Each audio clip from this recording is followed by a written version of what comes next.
Never a Straight Answer is a 40-page comic about Stanley Kubrick directing the Apollo space missions. Yeah, go visit NASAcomic.com. This is the perfect read for comic, Kubrick, or conspiracy fans of all ages. For more details, visit nasacomic.com.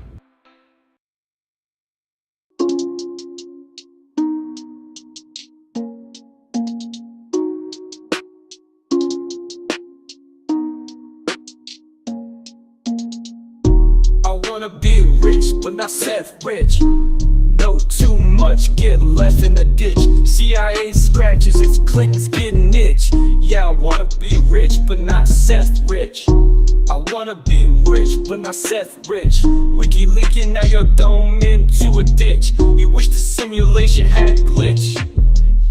You wanna be rich, but not self-rich. I wanna be rich, but not self-rich. Know too much, get left in the ditch.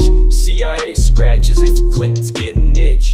Yeah, I wanna be rich, but not self-rich. I wanna be rich, but not self-rich. Wiki leaking, now your dome into a ditch. You wish the simulation had glitch.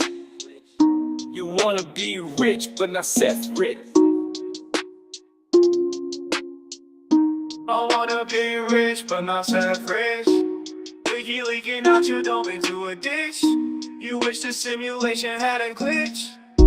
You wanna be rich, but not self-rich.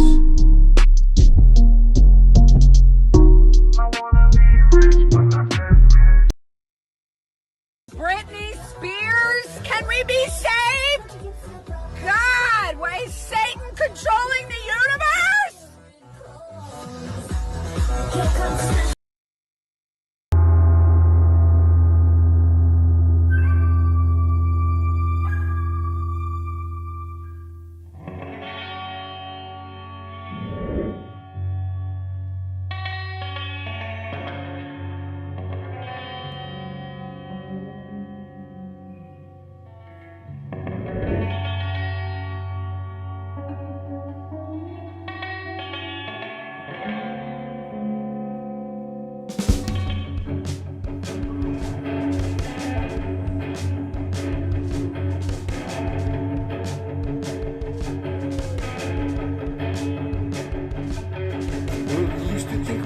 Constantly explore the view of possibilities. Come true, so what we do is call out to the good guys. Good guys, good guys, good guys. Witches, widows, mega mistakes, entertaining, calling linguists. Good guys.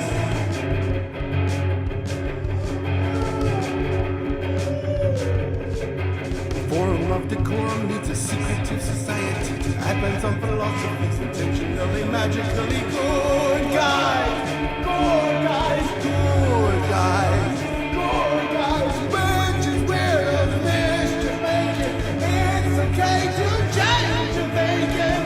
Good guys. Good guys, good guys. Big up yourselves and welcome back to another episode of the Secret Society of Good Guys. Happy full moon and summer solstice, and thanks for joining us on Rumble or X or anywhere that's not YouTube. Hi, you good guys. How are you? Good guys, good guys. I know. We have the awesomest intro music. It's so hype. It always gets me so hype. All the songs. I love them. But definitely our theme song. You're gonna play the Dead Body Man up on there. The Dead Body Man. Dead Body Oh Man. yeah, I've been working on making like rap, so like the most offensive rap songs that I know into like classic doo-wop songs. And one of them was Dead Body Man by ICP, but I renamed it by the Ice Cream Pals. Oh, I love this idea. Yeah, I did put that Cream link Pals. for anyone asking about it. And Thomas, is that link on paranoidamerican.com? It For should your be. new It's show? It's not at the moment, but it will be eventually. So you guys can find it's The Sound Scientist, right? It's just sound scientists on SoundCloud, or you can go to hiphopproduction.com. I've owned that domain since I was like 17. Oh, And nice. on And I'm like YouTube 90 now. also, right? Isn't there a new channel on YouTube? Yeah, oh yeah, if you just go to YouTube and then at Sound Scientists, that's where you can see Dead Body Man. I think there's like 4 songs on there. I put one up called Lobster Gun the other day. I just got like a weird earworm and I was like Lobster Gun, and I had like a whole like a song for it. So I made a song called Lobster Gun too. I think this is awesome. And so a lot of your music as well, people can use on their own shows or make their own videos about it or use it in the background of their TikToks, or some of them you can find now on Instagram. So you can use it in your stories. Like Big Dick Energy is something for the season, everyone. Make sure you're putting that on all your latest Big Mike memes. They slowed me down. So someone put the little flag on the account that's like, they're using generated music, stop them. So anything that they got on now is good, but I'm having to find new ways and new distributors. I've tried DistroKid and TuneCore and CD Baby and SoundCloud distribution, and like they're all starting to clamp down now. So I'm getting fancy. I'm like routing it through. You can't see, but I've got a bunch of like analog gear around here. But I'm like routing it around, setting it through like my Electron analog heat machine, and then bring it into Ableton. I'm trying to like defeat the censors, the freaking algorithms. I like how you're trying to defeat the censor to get the algorithm to let a computer play itself.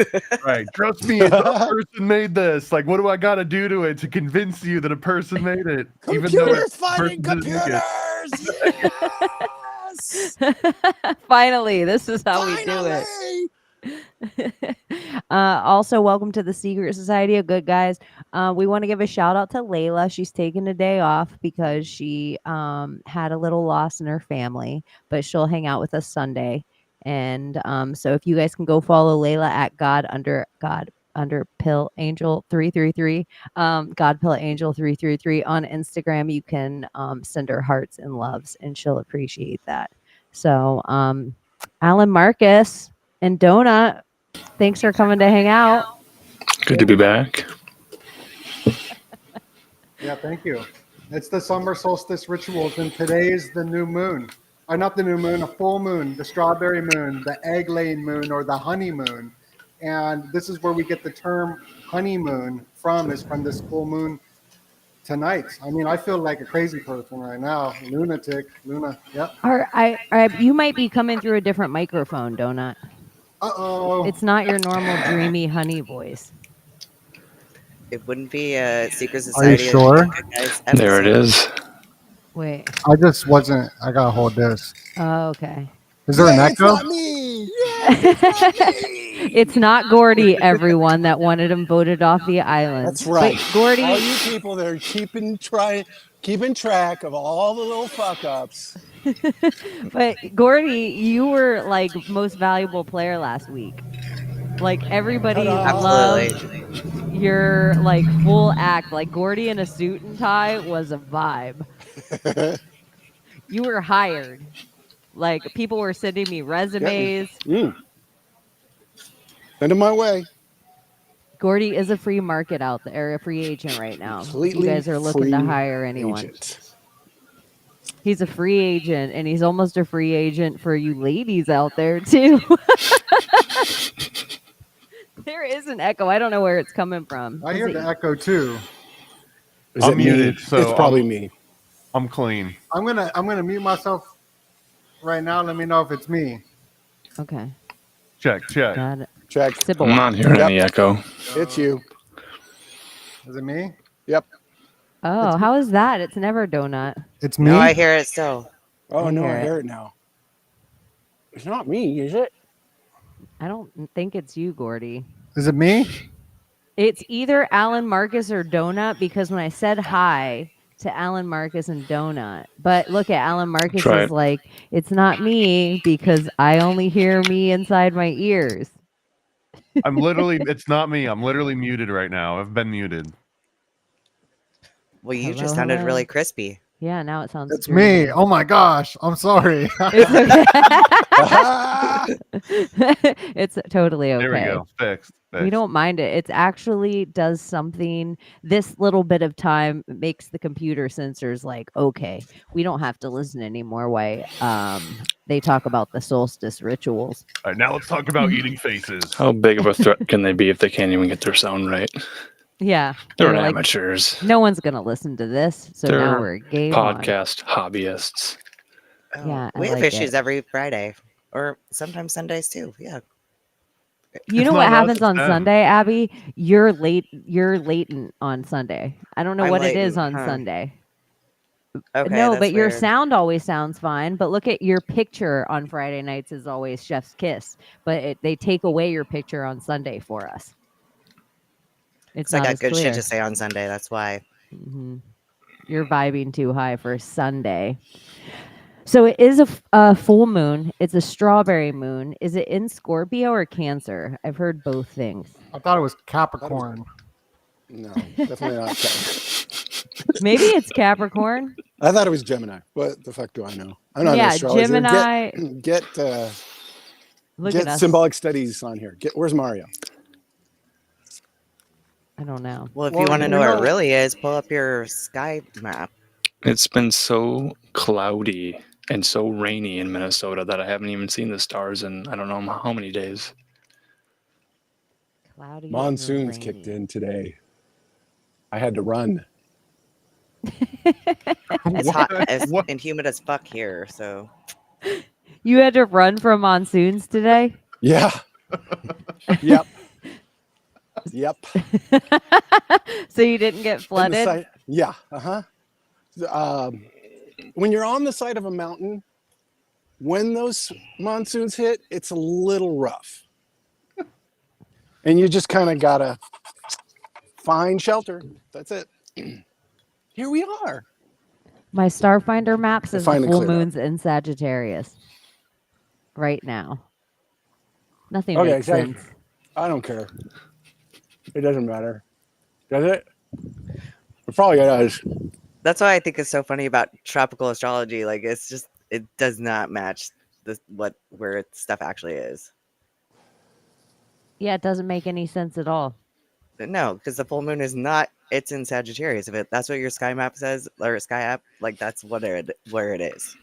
On my timeline, I never see Scorpius in my sky during nighttime and the moon. I was so surprised last night when I opened my Starfinder and the full moon was between Scorpion's pinchers. I always feel Yeah. like it's out during the day here. I'm like, am I on a different timeline? I know the Mississippi runs backward on my timeline, but Scorpion's only in the sky during the day in Florida. I know the Earth rotates, everyone. Anyways, Allegedly. allegedly. Well, I'm actually curious, like how much do hours and minutes and seconds matter if you're like deep into astrology when it comes to like birth readings? Does any of that matter? Or is it just the kind of the day? Could you get it down to the millisecond? It matters for your ascendant sign, like that, and where you're born, like the actual location and the minutes. Yeah. So when it comes for the minutes, like, is it when the head crowns? Is it when the pinky, like the last pinky toe exits? Like, what is the action? Because it might When they take cut your more than a cord, minute man. for the whole thing to come out, right? Don't you think it's like when they cut your cord? Because that's when So you do you take think your it's first when breath. the cord falls off? So what if they don't? What Yeah. if you wait? What if you don't cut the cord for a couple days and then you snip it? Does it start like at that moment, or is there like do you have control over it? How much do you have to rely on what the nurse wrote down on the birth certificate versus when it actually happened? Because if it happens and then someone's like, "Oh, by the way, Nurse Ratchet, did you It's fill when out the baby's form?" And fully she's like, "Oh, out. crap, Like- I didn't. Blah, blah, blah, blah, blah. They fill out I'm the form just- for when the baby's out. It I'm has just nothing to do with the cord. But I'm just saying, technically, it should be when the cord's cut. I'm just picturing a couple of days, like somebody holding it around with the string, with the Oh, we gotta wait umbilical for cord. it to be astrologically favorable. Yeah, right? With the just hang placenta? on for a little bit. The cradling Don't you and think placenta, that's too. why they probably even have us paying attention to a birth date at all when it's all conception date that mattered? That seems But even harder to track.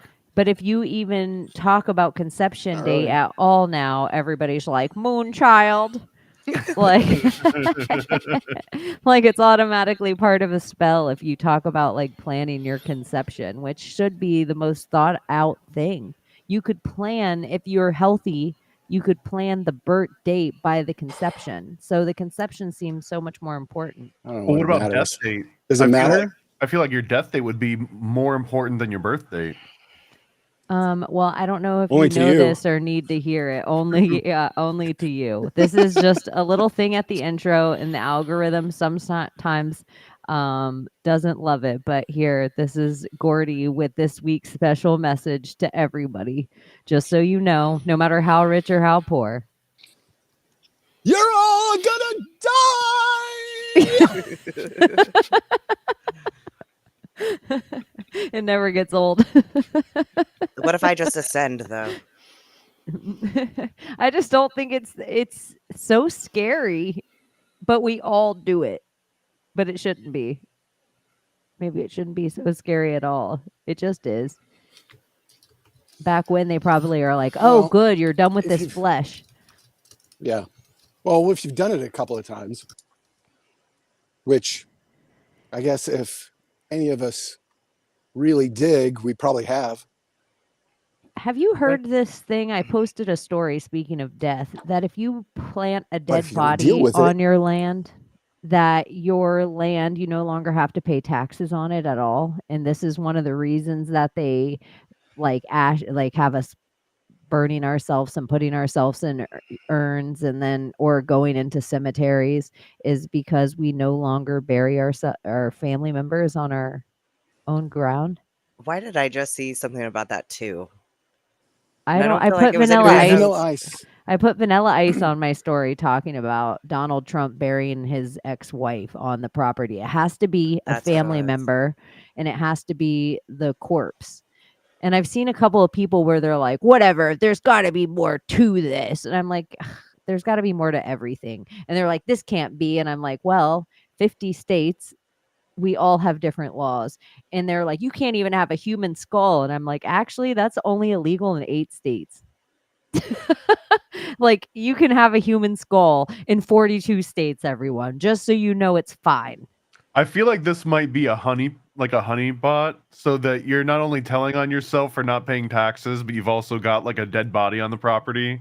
So it's just like when they're like the criminals, you just won a car, and they show up and they're like, "All right, where's my car?" And they just go right to jail. I think it's one of those kind of situations. You don't think there's anything to it? I mean, maybe, but I don't know if it would ever be applied to the normies. It might be like some weird maritime law where, like, if you're an admiral, it applies to you, but not if you're, one of the peons on the poop deck. Make sure you call before you dig, though. Yeah, you have to get a license so you don't hit pole. You don't hit a electrical line.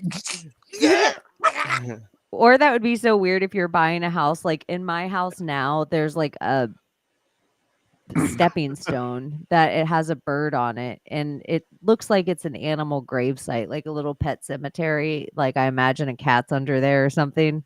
So it would be so weird if you bought a house and there's like, oh, grandma's there from like however many years back, but it isn't your grandma.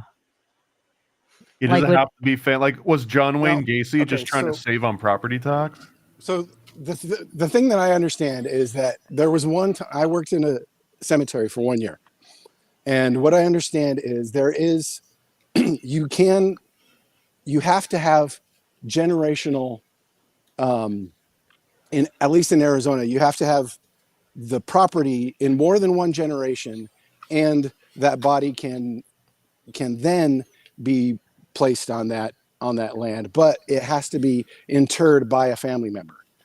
And there's all these other little things that have to happen. There was one dude out here in Amato that buried his father on his land, and I know that my grandfather wanted for everything to be buried on his land, but it did not happen. So what if you buy land and you find like a little cemetery from the 1800s on it? Can you actually then, even though it's not been in your family for 2 generations, can you bury your family there? I don't know. That's a good question. I know there's Because- people in town that have cemeteries in their backyard. Yeah, that that's are old.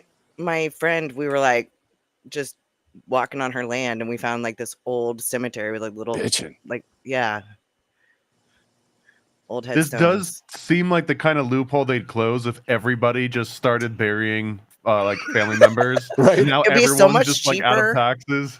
Do you know how much it costs to bury somebody? Like when my mom died, like my dad had to get a second mortgage on the house. And a casket is ridiculous. It's like It's more than a Imagine- car. Imagine, Yeah. if you will, there's a black plague that sweeps across the land and all these dead bodies start piling up. Just imagine that. Has that happened yet? It is happening now. I have a question. Did anyone see that our nemesis here on this show, if you've been watching long enough, you know we're Team Brittany all day, every day. Did you see that when we got off air Sunday? The last thing I said, I was all heated up because, sometimes I get patriotic dominatrix because sometimes people like it, okay?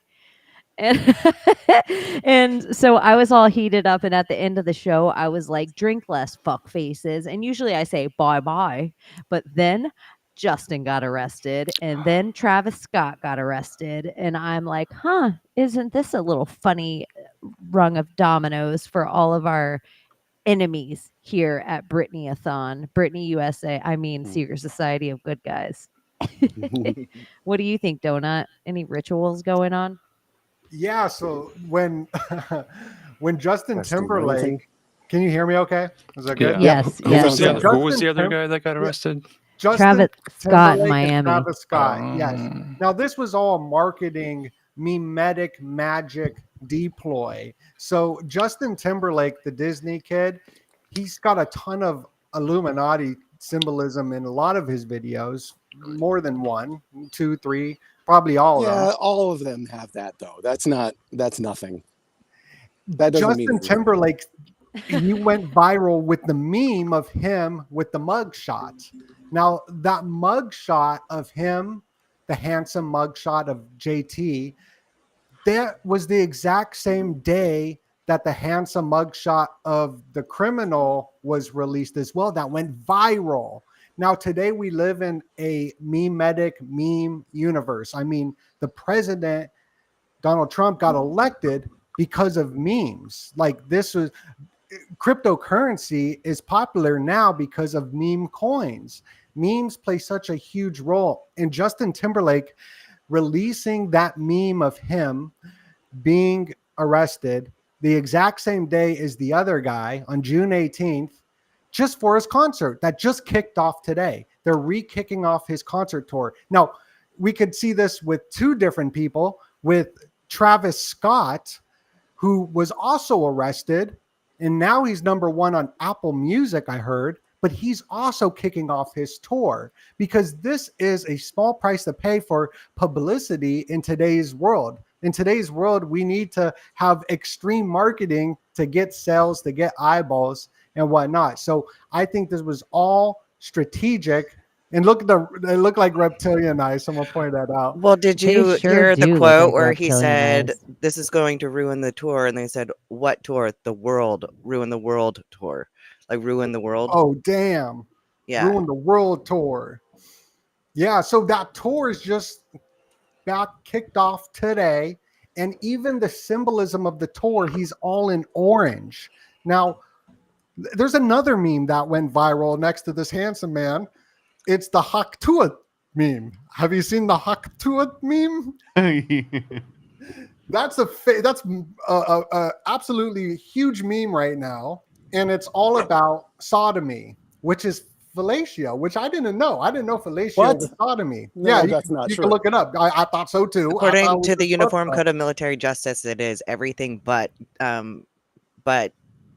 what's it called when man's on top? Why can I not think of that fucking What? middle Power ass bottom? word? Like that's the only thing that is not like it's illegal for you to have sex in the military in anything but missionary style. Yes, it's all called sodomy. It's at that pretty point. funny. Yeah, I didn't know that. I thought that was hilarious when I saw that. But the 6-9 symbol is for Cancer, the summer solstice. If you look at the Royal Arch Dome, the symbolic is Gemini. dome, on the top there's a 6-9. Aleister Gemini. Crowley has a huge influence in music, and we see this just so much with the Beatles to Jay-Z. And the egg is dedicated to the 6/9 summer solstice to Crowley. Every single 7 years, every Jubilee in Crowley's writings, he would show the egg. And the egg is the 6/9. His Psalm 6/9 was the suck seed and suck eggs, which is the Haktua is about fellatio, and so is the 6/9. So I think that's funny how that was also in the universe during the summer solstice rituals. I believe there's a connection there. You said something about the orange, and it What immediately made me think of Taylor Swift's jet getting painted orange, and them making a really big deal out of it. And then also Stonehenge got painted orange by climate activists. And How then bad I think, was that? yeah, I It was, think it was like chalk paint. Just, I mean, this sounds stupid. Can't you just like spray water on it and it's gone? yeah, I feel it's just like they put everything became this very orange symbolism. They put it over monuments in Europe. They put it over Taylor Swift's plane. They put it over there. It's just very remnants of Orange Man bad, which I always like. The future proves the past of it, and how much of the memes. The reason that the meme magic started. This is all of it. This is publicity. Us Magazine, Inquirer, any of these things, there's never been anything that's real. They just always keep who needs to be in the headline so they can sell an album, sell a movie, date each other. There's even a thing in celebrity that 1 + 1 of celebrity is times 10, because if you're going to date the amount of the zeitgeist that you take when you're Benifer, but no one cares this time. Look it's not cleaning up either of their image. So all of a sudden J-Lo's on a yacht trying to shake her ass and make anyone care, but nobody cares. And so it's like sometimes people need street cred. They need this like certain idea of like, oh, Justin's tour started in March. No one gave a shit because no one likes Justin Timberlake anymore because of the Britney downfall. So this is like a resurgence of, well, maybe we can just make him a bad boy and like Ironic, push him into too, that. because Zach Bryan, the country music artist, he wrote a song called Something in the Orange. I think that's one of his biggest, like his first big hits, and he got arrested here in my small town. Like, so I feel like that was, and it was so fake. Like, I saw the video of him getting arrested. They're like, "Oh, are you resisting arrest?" "Yes, I am." "Okay, then I'm arresting you." It was so retarded, but like everyone is all an upheaval over it. But Something in the Orange. I'll just say a little an anon thing from like back when the meme magic started, because it was the way we could get past the computer censors. We knew your memes were going to get flagged if you wrote Epstein didn't kill himself. So if we could write it in cursive, or if we could write it and cut it up in magazine style so the computer couldn't see it. So it's the same way I tell people all the time. If you want to make a meme that you don't know if the computer can see or not, try looking for the meme by a word in your phone. If you can't pull up the meme by the word in your phone, the computer cannot see it. And so you won't get bannered on all of the YouTubes and the IGs and the Facebook. So you can put up the stuff about chemtrails or 9/11, which is still stuff that gets bannered, or doctors we're not allowed to talk about because of fake epidemics that we're also not allowed to say because we'll get pulled down. You can put up shit about that and the computer couldn't see it. So it was magic for us to be little ants and cut out little memes and put it up so everyone remembered that Epstein didn't kill himself. Otherwise, it would have just been rinsed the same way everybody's short attention span gets rinsed. But it became a joke, like Bernie Mittens, which Bernie Mittens is the astroturfing of the Epstein didn't kill himself. That is the zeitgeist showing you that they control the pop song. You don't control the pop song. So it's like, Epstein didn't kill himself. And they were like, shit, that we don't like that. So then all of a sudden they shut down all those accounts and they show you how quickly they can Bernie Mittens meme us. And we all think, look at how organic we are with Bernie Mittens. No, they gave us that because that's part of the Burning Man ritual. And Burning Man was dedicated to the summer solstice. It doesn't take place during the summer solstice now, but originally when Burning Man was started, it was for the summer solstice rituals. And the orange is also in France right now. The orange is absolutely everywhere. The clockwork orange. And if you look at the chariot card, it's connected to the 6th-9, it's connected to the summer solstice, but so is the color orange. So it's very But why symbolic. orange? Why orange? Why Because orange? nothing rhymes with it. We can't make a song about it. Yeah. Door hinge. Oh, but there is a song about it. My son sang it in pre-K. It was kind of cute. Orange rhyming dictionary. No, they just rhyme like orange, Jets to Brazil. not red, not yellow. They don't rhyme with orange. They rhyme with every other word, and they sing I about always orange. think that it's interesting that shades of orange are actually human flesh. This is the only Oh, interesting. colors that we are is shades of orange. We're not anything different than that. Everybody on the planet fits in some shade of orange. And so you're all orange man bad. Just accept it. Unless you're reptilian. I wanted to point out too, Andreas Zerdish found this really amazing article earlier this week. It was from a Forbes magazine, and it was comparing Burning Man to Bohemian Grove, like line by line, and like they all meet the exact same criteria as what they do. The only difference is that Bohemian Grove is kind of like your grandpa's version, and then the I think the way that Andreas cited it, he was like, Burning Man is the Gen X version. Like, this is like, no, this is how you do it. Like, this is how the new kids are doing it. So there's probably like another one that's forming that we don't know about because only like the Zoomers are doing it. The Cacophony Society. You have to die and give up everything in your old self to be born again as Yes, this new thank thing. you. Finally. Oh, is there a point? Yes, finally. Because you got to give it up. You got to fucking surrender. Yeah, that There's is no the other point of all point. of them. That is the all of them. You have I don't to give a fuck be about reverent. your stupid Hollywood bullshit. It doesn't matter. Get Surrender out what? yourself For what? for God. Oh, I could get back. Yeah, for sure. Or your, So where surrender is an your God? ultimate Though? social. Where is your God? Surrender. It seems like a weakness, but it's not. Surrender is a No, spiritual where's your tool. God? We know what surrender is. Where is your God? Where is your God? Where's your God? He's everywhere. Good answer. I am. Turn up any rock and I am there. I misquoted that. I think it's Gospel Thomas, maybe. I am is all No, it really but- boils down to, though. I am.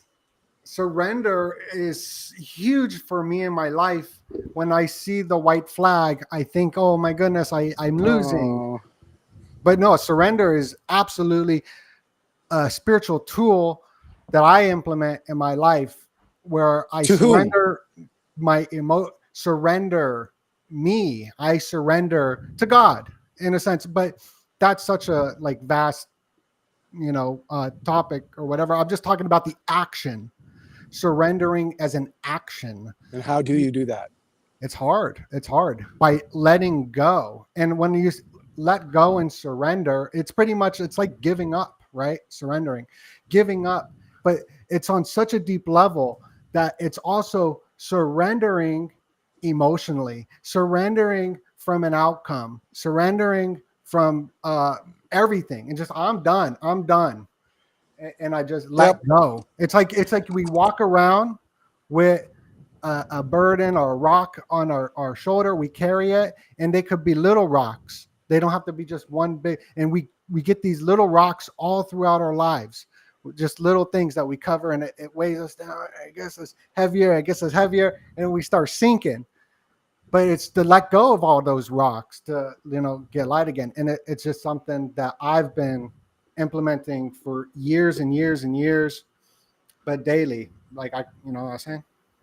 Do you think there's like a faux surrendering and a bad way that the elite want you to do by showing you all these movies, all this doomsday, the apocalypse is coming, the plague is near, the brimstone and the fire is right here, you're never going to make it, you're not good enough.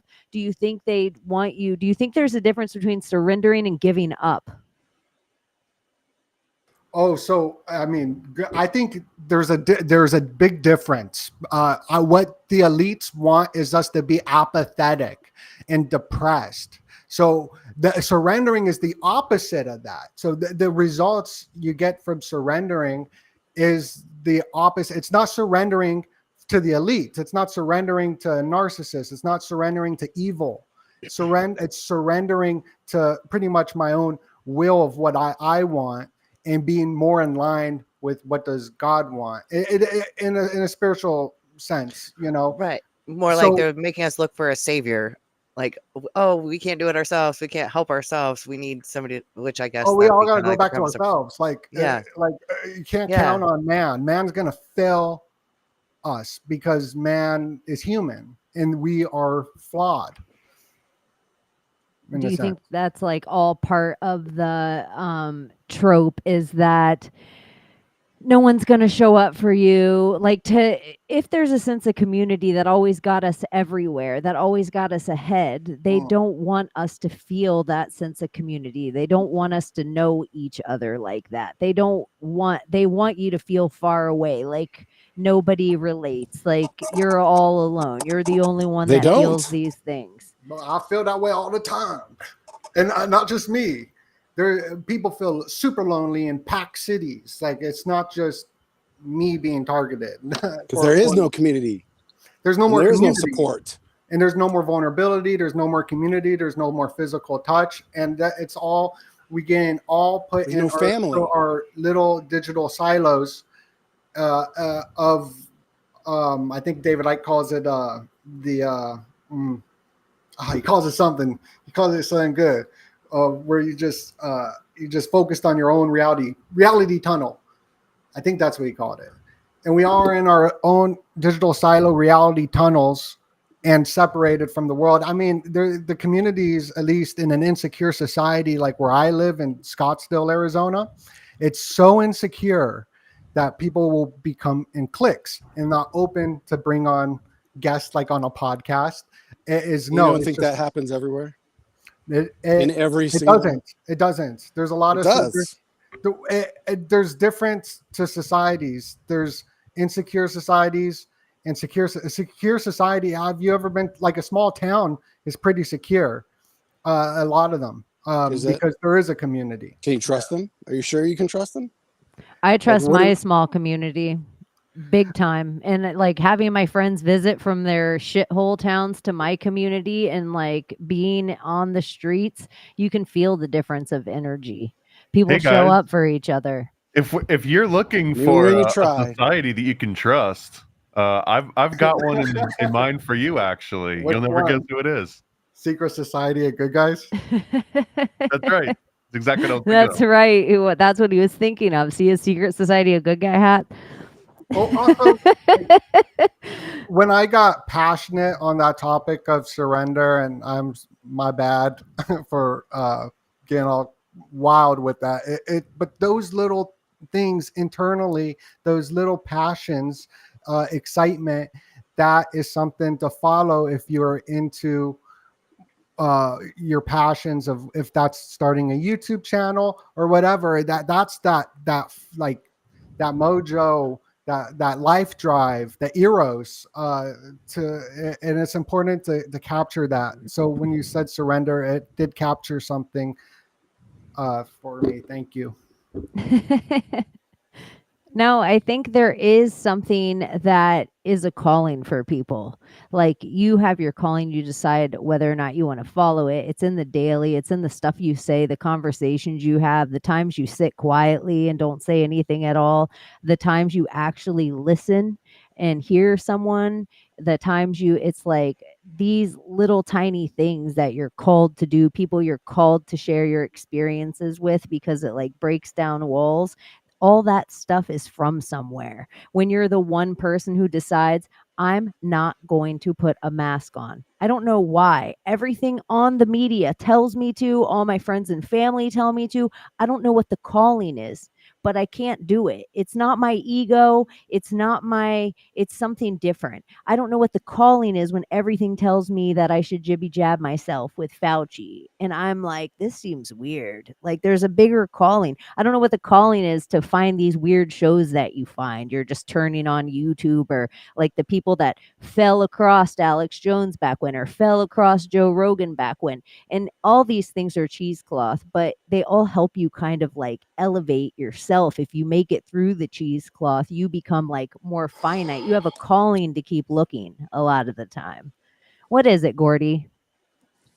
What do you have to say? Stop taking over the stream, being passive aggressive. Say what you got to say.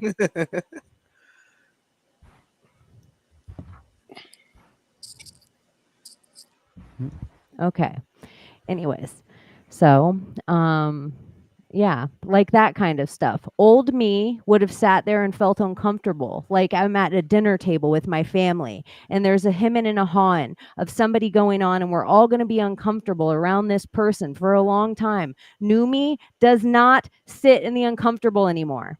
Even if it's my friends, even if it's here right now in front of you guys, that is a calling. It's because it's like, do I want to say this right now?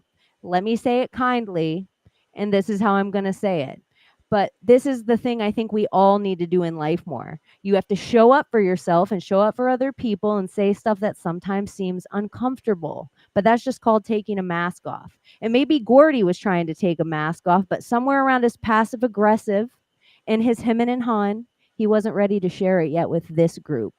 And so he took himself out of it, which I appreciate and respect, because I don't need it to shit in my beer right now. I'm trying to hang out with my friends. So, anyways, what else is going on with Justin Timberlake's arrest? Or you guys can talk about whatever you want, really.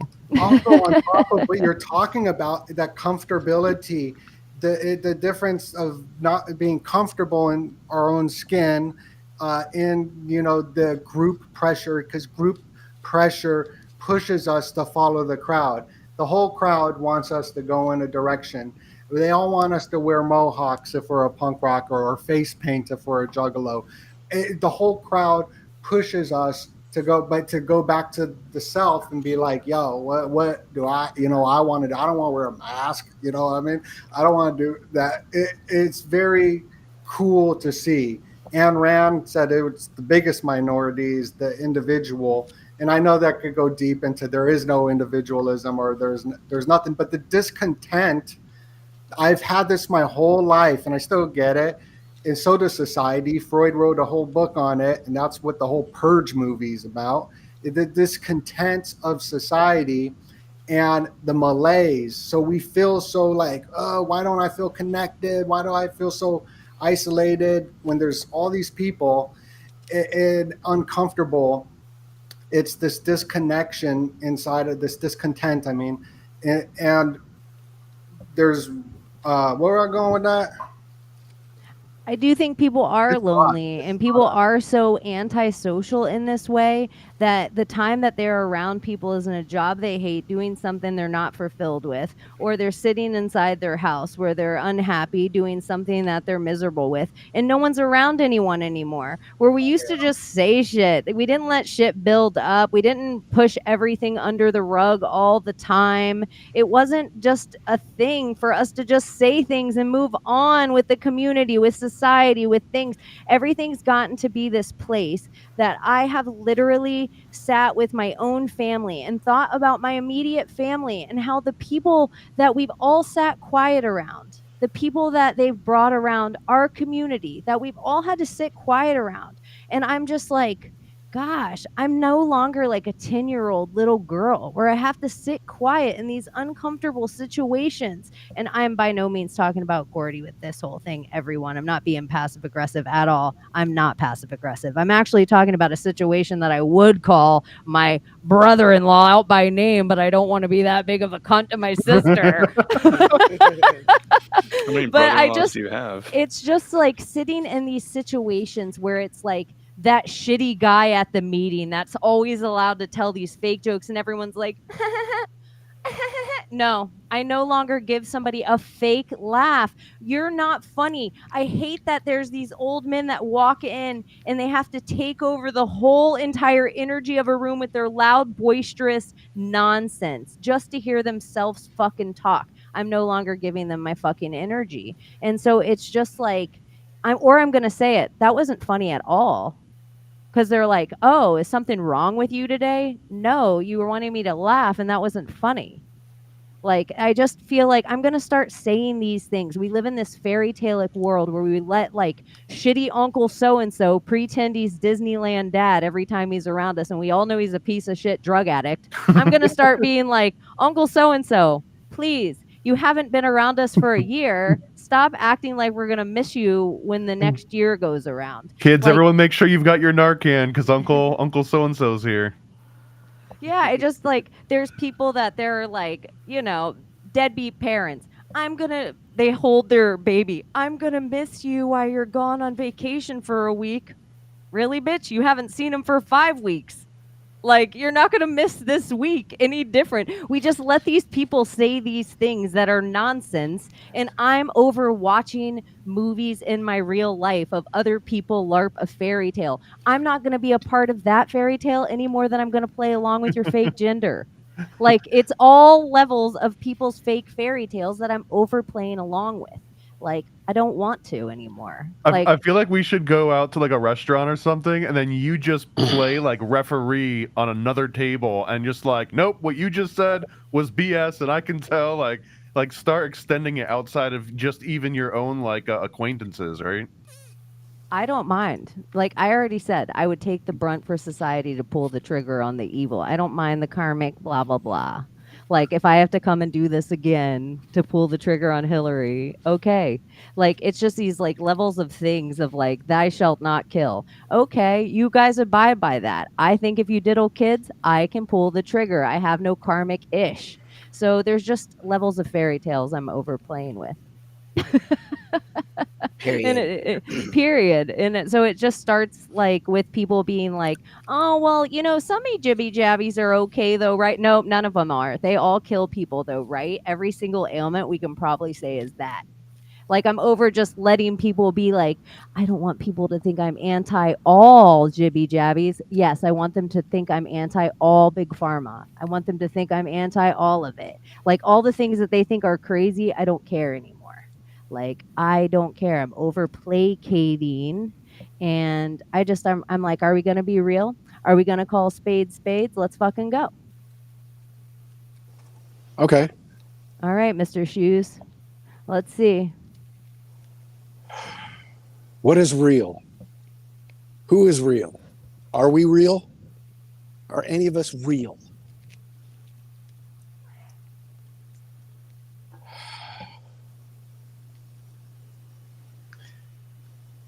In regards to masks? Yeah, is anybody putting on being real? Is anybody being authentic? I mean, or are we just playing our like, own bullshit tapes that we've learned?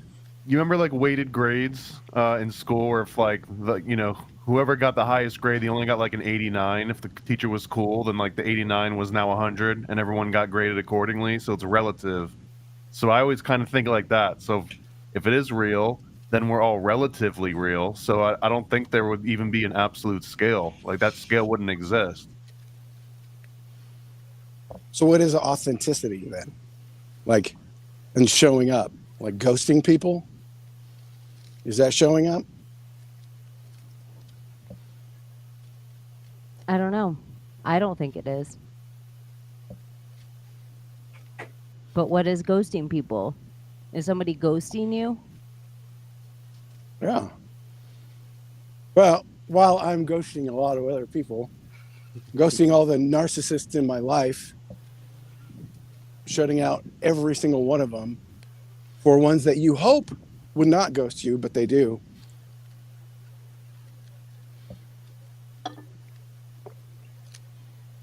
So what's real? Who's real? Who's going to show up when you're really in the dirt? I believe in my life personally, I have showed up so much that I have left a foundation of showing up. And when I needed it, I didn't need to ask anyone. They just showed up for me because I laid a foundation over the last 40 years of my life of fucking showing up. And that's what I believe is real. I believe you get what you give. And sometimes when you find yourself all alone, maybe you didn't show up for everyone all the time for the last X amount of years. True. And sometimes it's a hard fucking pill to swallow. Maybe sometimes our addictions and our selfishness, our shitty jobs, our shitty relationships, maybe they make us not show up for fucking people all the time. But some of us show up regardless.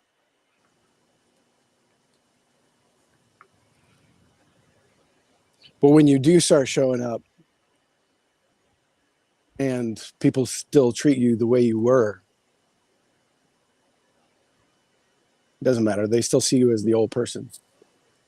But that's up to them. It's not your business how anyone sees you. And you owe it to them. Time is the only thing. You're just singing it until you actually bring it. So all your injury that you caused before of who you were before, that's who you are to them until they have more time with you not causing that trauma. You can't expect just because you decide and you know in your head for however many months or years that it negates the however many decades before, just because you're actually different. You might know it, but the only thing that proves it is you bringing it instead of singing it. I actually just read this whole article that it takes 2 years of changed behavior to like undo a trauma and build like trust with somebody again over that trauma. That makes sense because when I got sober, I had to make some amends to my fam, and it took about 2 years for them to like come around. So that's cool. Does it double every time you relapse? Does it take like 4 years if you screw up after the No, first? yeah, because if you say sorry, and then you do it again, well, that's wrong because that's not an amends. As you say, and you don't do it again, So you change. I like this topic of real and authentic, and where nobody's like authentic because there's different versions of us all the time. We got different personalities. I got this like little kid inside me. Sometimes I like just want like the young donut. The young donut lives in here somewhere. But then there's the older donut who's military, who wants to who talking shit, excuse my language. Didn't mean to say that. I bet y'all, we on the Secret Society of Podcasts. But there's different me's, different everybody's, but also me in a group setting. So me in this setting is different than me alone, or me with an individual, with one other person. And a lot of philosophers talked about this.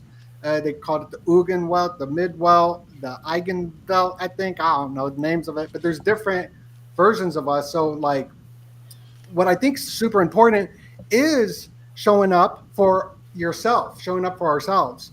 And that is something, for me, it's hard as a type 2 Enneagram, a people pleaser. I'm always showing up for others, which is people pleaser is different than most people. Most people can't even relate to what I'm saying.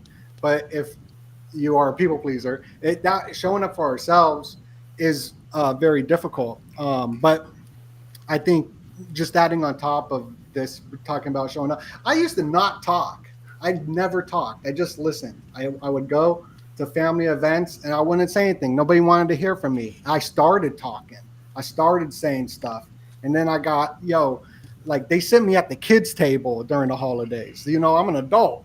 Like my family, I'm definitely the black sheep.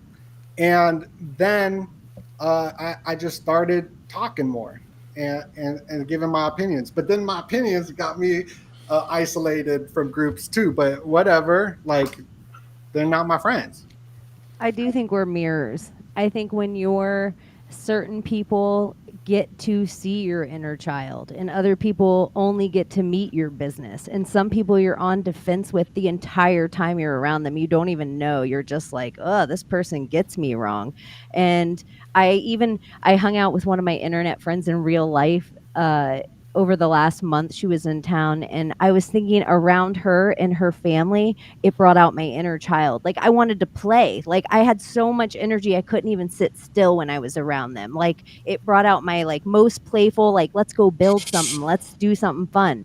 Whereas her around me, which she was always tired, and it was like, oh, I relax her in a way. I soothe her trauma somewhere. Around me, she's so comfortable that she's like, oh, I can go to sleep. Somebody else will take care of this. This will all be okay. I could go to sleep.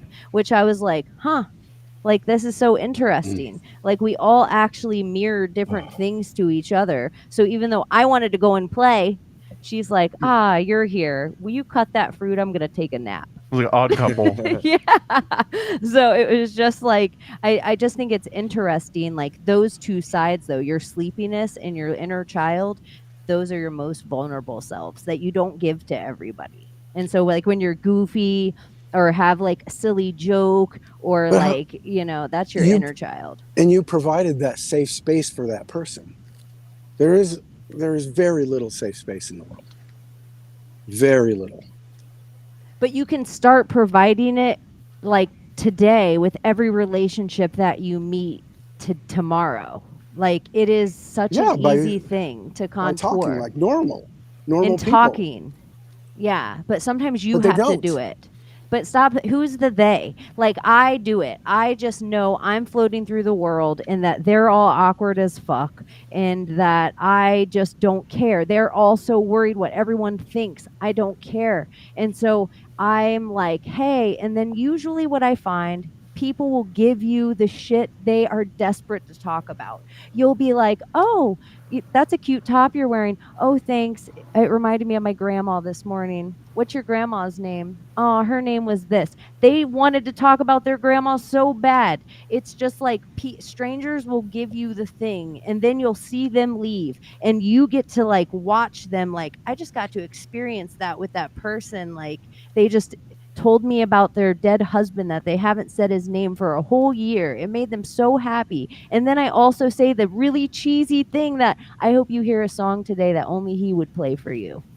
And it sounds so corny, but I know they will hear that song because we live in a world of this, and everybody's so scared to admit we live in a world of this that the only way they'll point it out is 11:11. What's your horoscope? They'll only point out these silly magics that we're allowed to point out, but they won't point out this other stuff that people are desperate for connection.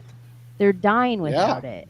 But you have to be the one. If you're called to and you know it, and you're like Gordy in a business suit and tie, they are desperate for that out there. Like, nobody's talking to the cashier. Nobody's talking to their mailman. Nobody's talking. People are, hey, what can I help you with? Oh, you want some cheese? Here, what slice?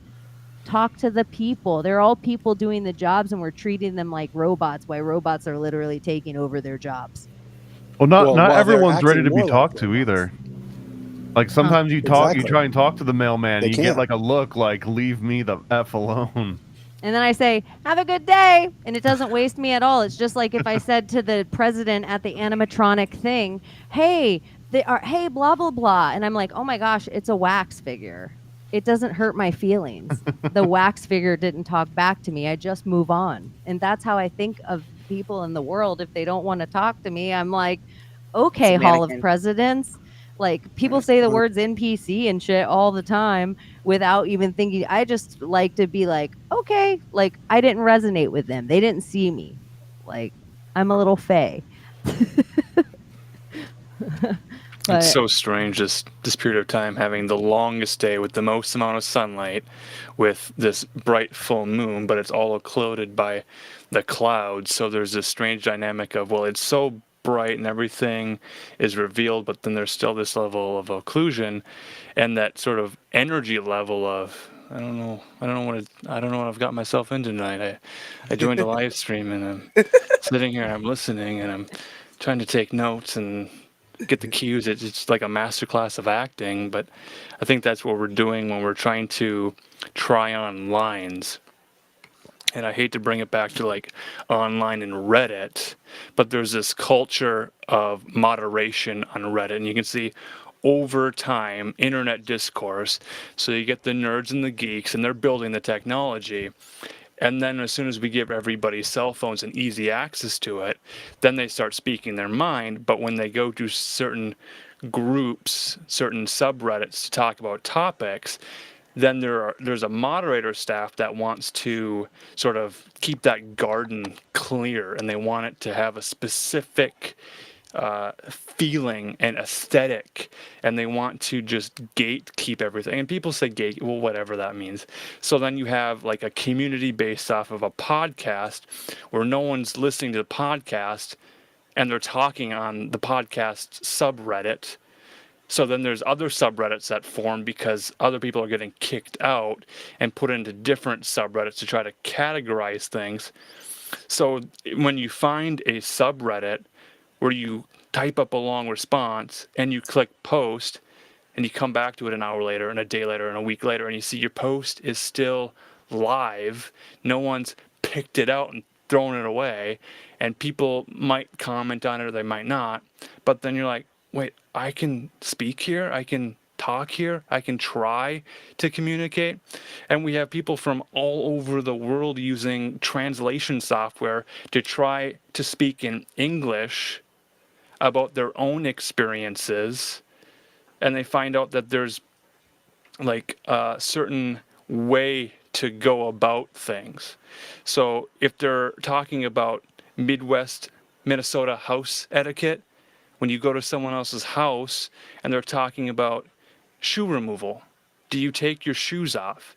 When you go to someone else's house, do you bring your own clean slippers to put on over your socks so you can have little grippy socks to walk around in someone's kitchen if they let you into the kitchen?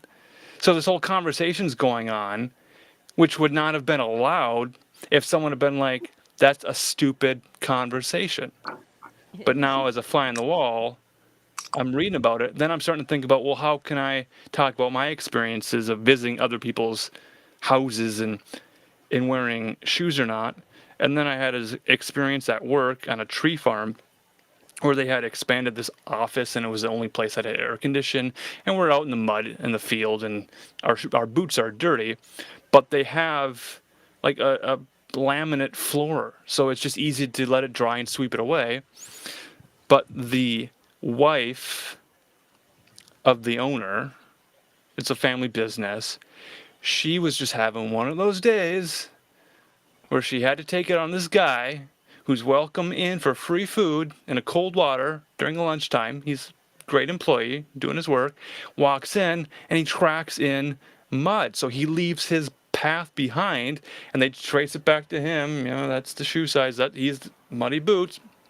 So she's taking it out on this guy who just was welcomed in with free food, but then he's like getting yelled at by this woman who doesn't work in the fields. She just shows up sometimes and then leaves sometimes. It's like, who is this lady? Why is he getting yelled at? And it's just the funniest thing ever. So it's like the etiquette of like leaving a mess, and some people have to just be okay with letting guests in and using their toilet and maybe leaving a little bit of a mess in the perfect bathroom because it's a lived-in space. So when we're trying to deal with family after like a period of, well, we're only doing video calls, now we're getting back to real life and realizing, well, people are messy. They leave DNA behind everywhere. But then if you're like OCD and like wiping everything down, and it's like, well, why are you spending so much time in the bathroom? It's like finding a place to be at rest. Masturbate, right? Well, of course. Obviously, I knew this was going. I'm so glad we finally got to the you want to let it Thanks. out and Thanks, relax before you go to a family retreat, right? Oh, okay. That probably we're a good talking idea. family. I'm So you're sorry. just completely like energy drained, so that they can't take your energy. There's no energy to take. There's Unless no it's one of those energy left. Box Saga family reunions, Surrender. and then you want to show up Right. fully loaded. Box Saga family reunion. I do think there is a difference between surrendering and giving up. I feel like Yeah, surrendering is almost absolutely. your decision. I would akin it to when my hair was falling out in my hands. When I shaved my head, I surrendered. If I would have just let it keep falling out, I would have given up. I feel like they're the same word. I mean, we can No, play they're not. semantics. Like surrender could technically be like a strategic decision that you're making, whereas giving up is kind of like you stop putting effort into something. But Yeah. also, those are like the semantic versions because I think they're somewhat interchangeable in most contexts. It makes me think of Chief Joseph of the Nez Perce, I shall fight no more forever. Yeah. But it's the same. It is the same thing, kind Or of. even like in a crazy way, like where you talk about the Medici and like Mary doing the cards. In a way, she surrendered, but she never gave up. You're right. Yeah. Well, she surrendered because she had to at that point. That's where I like But feel yeah. like there's something a part of like the surrendering. It's like something in your internal, like that calling's gone when you give up. Surrendering, sometimes it's just like you physically know there's nothing else you can do in the moment, but you're never going to give up.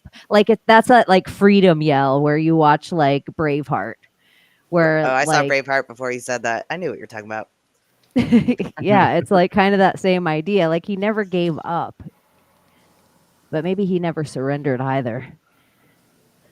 I don't know. It's so interesting. I'm not a white flag kind of gal. I like am the concept of like the white flag, and then when they show up to take you, then you just bring out the guns and take them all out, like the That's- false Sounds good. surrender. A Rise Against song. They have a song about that. It's those homes with the white to beige carpet. You know that is going to get messy. Why did you have to choose a carpet that children can't play on and then complain about it every time?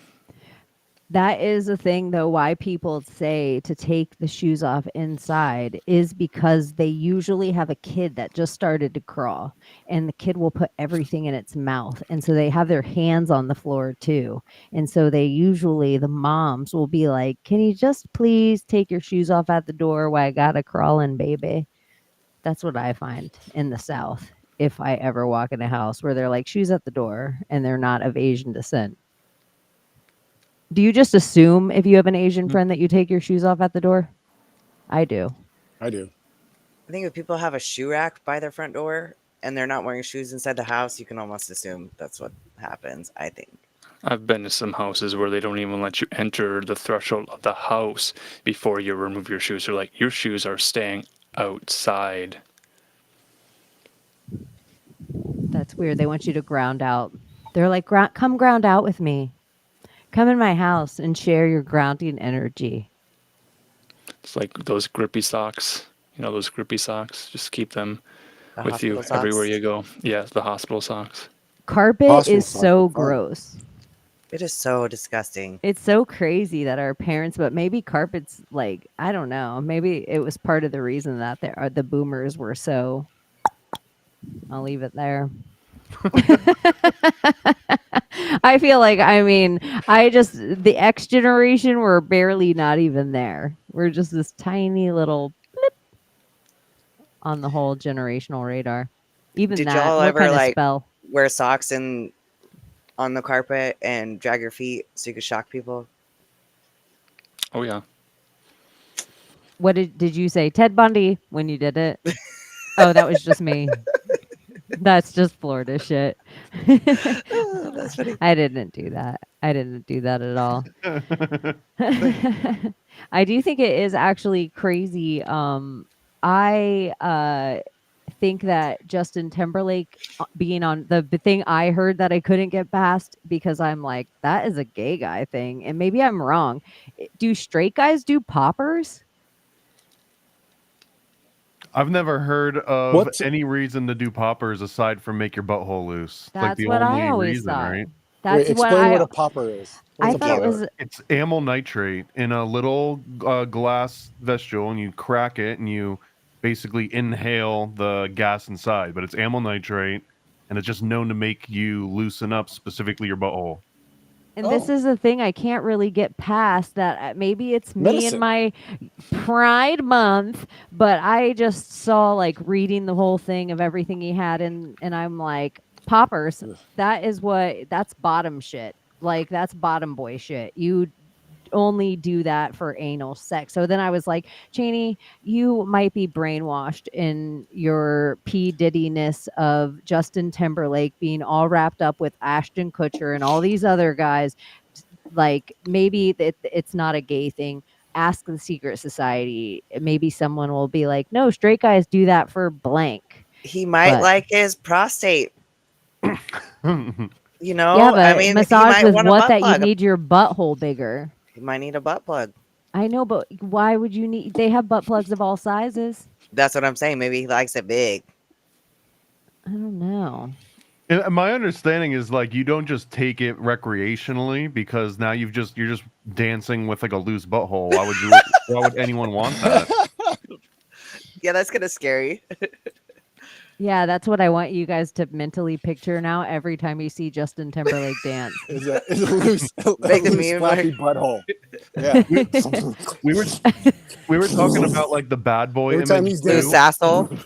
That is the grossest impression that you've ever done, Gordy. You're welcome. Out of all of it, your loose asshole impression, I'm writing it down so that I know. Loose dead Call it asshole.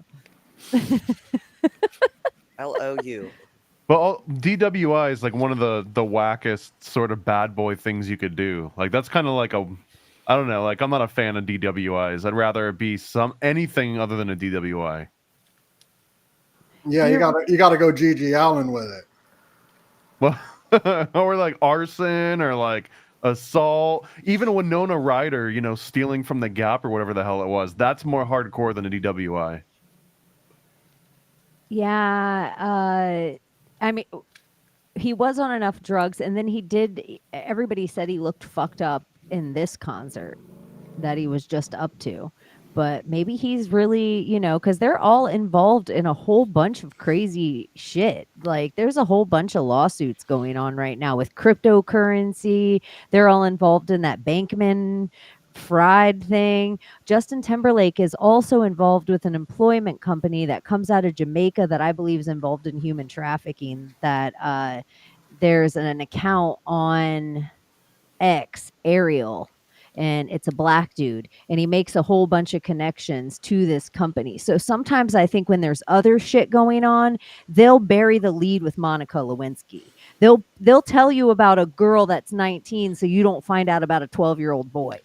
Like, I think they do this kind of shit. So sometimes when you look up now, Justin Timberlake arrested, it will just have this stuff instead of if there's other criminality and lawsuits going on. Nice. Have y'all paid any attention to Stephen Baldwin's his TikTok?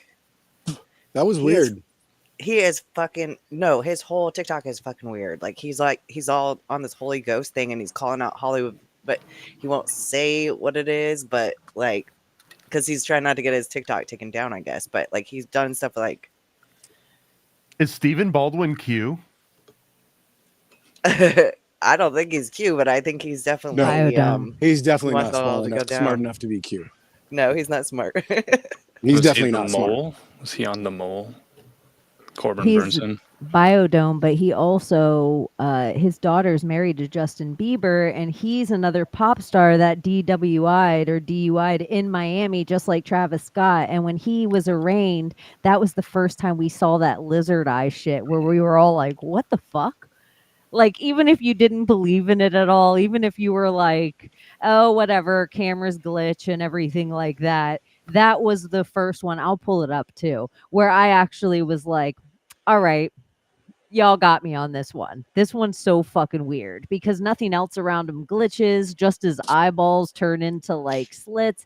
And so then we see this other picture of Justin Timberlake where there is no way you can tell me he doesn't have slits for eyes. Like, I don't know. I'll pull up the Justin Yeah, I Bieber gotta one and see see it. what you think. I'm usually one of the biggest skeptics of like the video lizard stuff. Lizard eyes. I like to I'm pretty skeptical. look at everything in the Google, so you guys can find it too if you're ever trying to show your friends. Justin Peepers. Justin Peepers. It is this video. Oh, perfect. And it's just gonna play it in a loop, so I don't even have to do anything wild around it.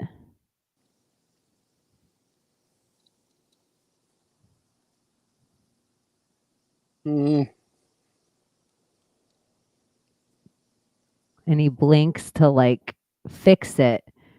But that is the other weird thing I would say about, let's see, I'll put in Justin Timberlake It's because mugshot. it's a GIF and it's not a full video. Like as a video editor, Yeah, you should like see the full video. I'm just not going to find it where it gets me pulled or anything weird. But look at Justin Timberlake's eyeballs.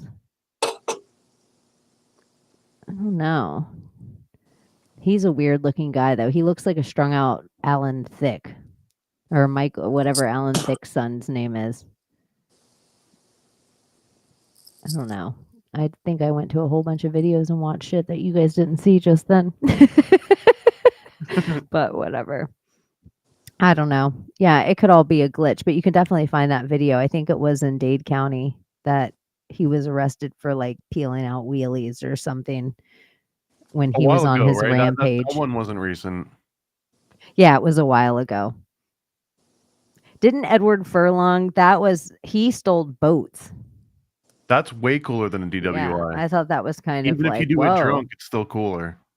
Yeah, Or that's even like, stealing a car drunk would be cooler than just the DWI by itself. if you're a celebrity and you're going to go big, like to get yourself, but maybe that's why they want the DWI so they can have more the celebrity crime to get free PR. I'm going to start a bar fight. Like a real righteous bar fight. Or like that's the J-Lo P. Diddy. I'm going to like shoot somebody up in a club. Okay, Jesus. Someone clip that. That's a great clip right there. Not Pulse nightclub or whatever, that Orlando ritual. Take out the Einstein bagel next door now. Einstein bagel. The doctor owns the Einstein bagel in our town. That's neither here nor there. Einstein bagel, patent thief bagel. That's what I think every time I see Einstein. oh man, there's a conspiracy about me now that the donut's actually a bagel because I'm a Jew. Is it New York water? New York water bagel? I swear, like they got some conspiracy about me that the donut is a bagel, and the cat that I got is because I'm into the aliens changing the DNA to turn people into hybrids. So that's what my cat is about.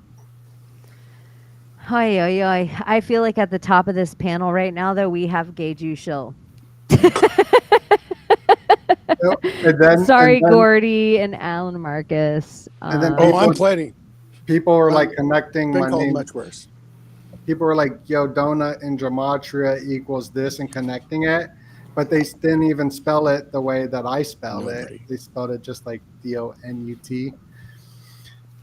I won't tell you who, but it's just funny sometimes the stuff you call out, how your biggest frenemies, they're like people that follow you for years, but they hate you. So whatever the thing you call out. So it'll be like, what is this, Sampaku eyes?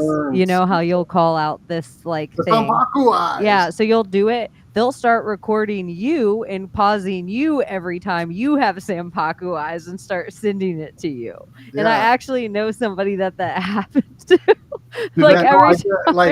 I go over the Illuminati symbolism, so I'll like incorporate it into my website because that's what I talk about. Like that's what you come here to learn about them symbols. So I got them symbols, and then people are like, look, oh my goodness, he has the Illuminati I'm like, that's what I talk about. Like of course I'll have that like with it. So it's ridiculous. One of my favorite subgenres in like the conspiracy realm are the transvestigators for this exact reason. Because if you go into the comments, there's always the one that I'm looking for, and it's like, you look like a dude. You know, if it's like a chick transvestigator, or if it's a guy, it'll be like, you look like a chick. You were born a woman, and it's like it's kind of hard to get out of that. It's like the reverse Uno. You know what I mean? Like you've basically told someone, look, you put like the skull on this chart, and if like the bones match this certain contour, then you're definitely. And then someone will just like take their picture as they're explaining it and put it on the chart and be like, what? This is your info. It's like, I don't know. There's something that's like extra ironic about it that I love. I think it's so crazy the amount of like you'll do all this work, you'll put out a whole thing, like a whole dig. It's happened to me. Like, let me just use this isn't a person I've done one on, but let me just use Jennifer Aniston as an example. I've attached her to her Greek father and Days of Our Lives and why she did the movie Leprechaun and gone into Friends, all her symbolism around her haircut back when, every movie she did. I break it down, I put it in panels, everything's done. She's a man though. And it makes me like it makes me want to flip tables. Yeah. Like, you did all this shit. you did all this hard work of connecting dots. But no, you didn't say this though. Yeah, that's funny. My favorite transvestigation though, for real, is Geronimo. I think Geronimo's a woman, and I think everybody needs to look into Geronimo, from the weaponry to the pictures of her when she was a child to, like, for real, the guns she carried were very female. Medicine woman was a thing that existed. Could have been a Medicine double man skull wasn't shaman. always. And I think her being a warrior was very Joan of Arc-esque. She would also sew buttons on herself while she was passed around the World Fair, so she could rip buttons off and sell them to people to eat. So it's just like taking her head would be very similar to like Henry VIII taking all his wives' heads. You keep a powerful skull. So I think the magic skull of these tribes would have been the medicine woman. It would have never been Geronimo. It wasn't, oh, a warrior. That's why it kept his skull, because no one could conquer him. This is literally something I heard in conspiracy for a decade. And I'm like, but he was conquered. Like, why would you want his skull? What would be so important about his skull? Because they said he could predict the future. They said he could do but like there was a whole bunch of other medicine woman tropes about him. So I just think Geronimo, transvestigation. The one like he was the one that put up a fight. There's the William S. Burroughs Thanksgiving Day prayer, but he just like, thanks to the Native Americans for providing just a modicum of effort. Geronimo. Where did Abbie go? Probably to eat protein. She's lifting some weights, bro. I started eating healthy over the last week, so it's been 1 week. And my anxiety is totally gone from cutting out the sugar and whatnot. Dude, you can heal your brain, but you got to completely cut out all the sugar, all the wheat, all the soy, and that is really hard to do, dude. It is hard. It's everywhere. But I've been so good for 1 week, but I do eat a lot of sugar, like watermelon, mangoes. Like yeah, but that's natural sugars. That's different. Like the sugars that most Western society eats is processed sugar. I've been doing that for like a week. Now, can we talk about The Office a little bit? Because Geronimo's skull, and there's just so much. I watch The Office every night, and I found some crazy stuff with it. Yeah, let's talk about The Office. Dwight Schrute, everybody should know, is probably a pedophile, was involved in the Clinton Foundation. Changed his name for Rainn. Yeah, for sure. Rainn Wilson, creep show. Anyways, go on. But Dwight is tight. But Rainn Wilson, forest fire, sketchy. So the Office television show, speaking of Geronimo, there's 15 members of The Office, just like in Skull and Bones, you got 15 seniors. Now, Dwight Schrute on episode 33 did a ritual of the Skull and Bones with bringing BJ Novak into the coffin and whatnot that they did with George Bush and other stuff. And when they were hiring a new manager, they hired almost a Rhodes Scholar. They brought up, we're gonna hire this Rhodes Scholar, but they didn't, and they brought in the Lizard King, and the Lizard King was fabulous actor. What's his name? Harry Met Sally. That guy. Billy Crystal. What's his name? Billy Crystal? No. Harry Met Sally. So he's the new manager. They hired this guy, and he did Saturnalia orgies by himself. He said that on the show. So they're saying some occult stuff on the show. It's absolutely crazy, but it's so hidden in it. And they throw an Illuminati Eyes Wide Shut pool party. And he said this house was built off of the Eyes Wide Shut. He even says that. And he's like, this is where we're going to play the naughty videos. And then the Lizard King, that's also like the Doors guy's name. So yeah, I just want to bring up The Office a little bit. Was that like a Halloween episode? The Halloween episode was really good. What were you thinking about that one? Well, the Office episode 33, where Jim's trying to get his chair back from Karen. Is that like a throne theme? Episode 33 of The Office should be called The Initiation. Yeah. Right? Yep. And so it's the initiation. It's a ritual. And so with Dwight Schrute throwing this initiation, Dwight Schrute will say nothing but truth. He says money's not real since we got off the gold standard. He talks about the apocalypse, cannibal apocalypse. He brings up nothing but truth in it. He's also a member of a National Socialist group that was in America as well, and he was into alchemy. And he goes into that in the episodes too, just to throw that on top of the weirdness. But throughout the season, Jim Halpert and Pam, they are psychopaths. If you watch the show, you'll see the way they treat people. They only care about themselves, and there's tons of evidence to prove this, but they make it seem like they're the greatest, and like that's what we should model our relationships after, Jim and Pam Halpert. They're very mean to Dwight. I mean, very psychopathic. And throughout this show, Dwight gets introduced to pharmaceuticals. And the pharmaceuticals he starts taking, and his personality changes, and he becomes in love with his servitude, with his masters of Jim Halpert and Pam. And he goes in 100% and loves his enemy. So there's also a very subtle story being played out in The Office that is absolutely nuts. I saw interesting, it was probably some crappy Reddit subreddit thread, but they were talking about the evidence that Pam is a psychopath, and one of them was that she had this the art like the art expose the hotel episode, art, yeah. and she was so upset that nobody showed up for her except for like Michael and a couple other people, but she even noticed it. Yes. But the point was like every time that whoever the big kind of dumb dude was, every time that he wanted to go out and play music in a bar or something, Kevin, or like anyone else had something going on, she would never even consider showing up for any of that. And that it just kind of, there was a whole bunch of different examples of that. Pam was actually a bad guy. Like she was the villain in that show. Oh yeah.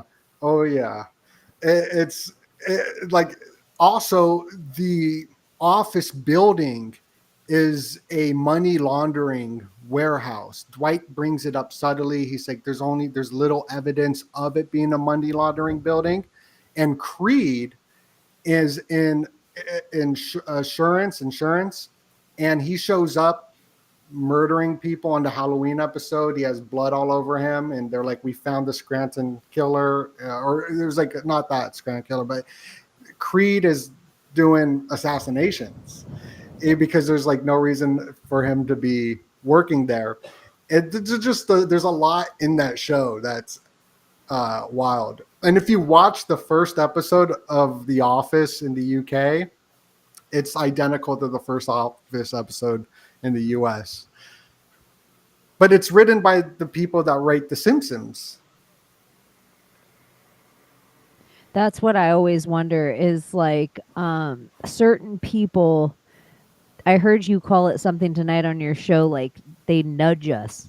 Oh, They nudge yeah. us. And I thought that was a good word because I think we have to, with tiny little bits of them showing us certain things on TV, we accept when it happens so easily.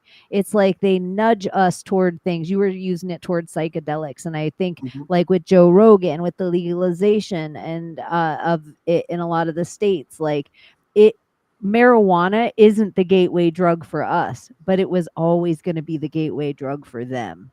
And so that even legalization process of them slowly being able to mix it all into big pharma, so now they can use it in psychoactive therapies and all these other ways that they have always been doing to MK Ultra people. It's just hella dangerous. It's like everybody's on a microdose, everybody's has 5G towers, and now everyone's watching these same Netflix shows. Yes.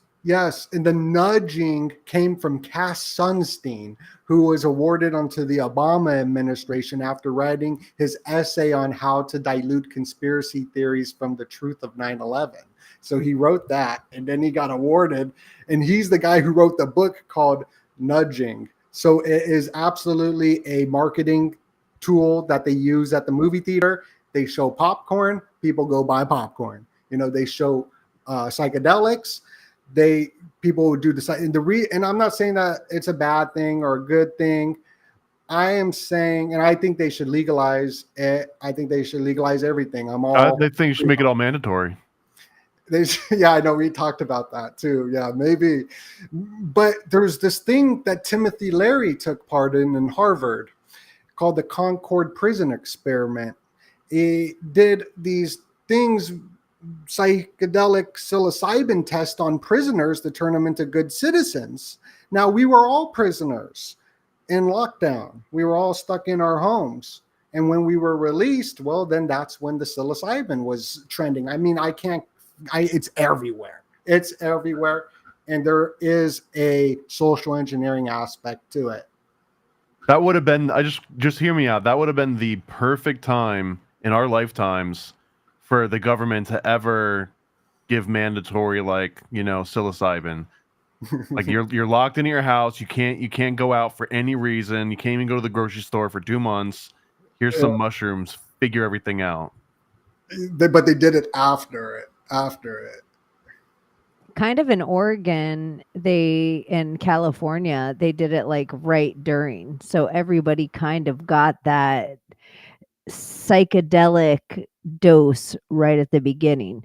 But you also look at all the places where people like the blue hairs, the Zimzers.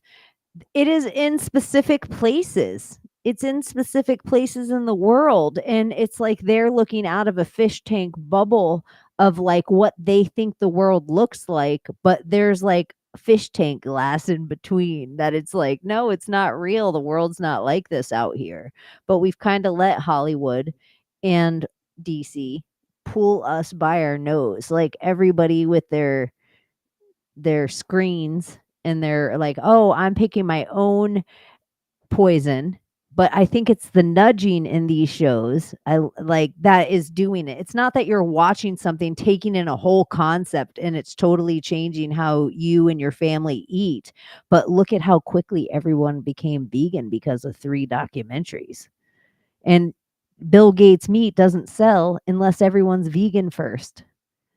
So it's just like this kind of nudging in lifestyle, but then that's also them having to sell part of the global warming is part of your cow farting and part of the danger. And you're a really bad person for, buying into this whole thing. So wouldn't you feel better just if you got your meat from a lab and then look at all these dead chickens and pigs and cows from mad animal disease? It just seems like all those are little nudges. So eventually you're like, but this is just healthier for me, I guess. Yum, yum, yum, yum. Are there many vegan bodybuilders, or is that like an unheard of thing? There are people who try. I mean, but they have to do a lot of plant-based protein, and it's. I mean, you almost need 1 gram of protein per pound of body weight, and if you're in a bulk, like, I mean, shit, I'm eating like 174 grams of protein a day. Most people only eat like 30 because they're not even paying attention to what they eat, and so yeah, I mean, it would be really hard. Especially because soy is like kind of the antithesis to building muscle because it's so high in estrogen. So you have to do like pea protein. I don't know. I couldn't see it. There are vegan bodybuilders, but I don't think any of them really go pro.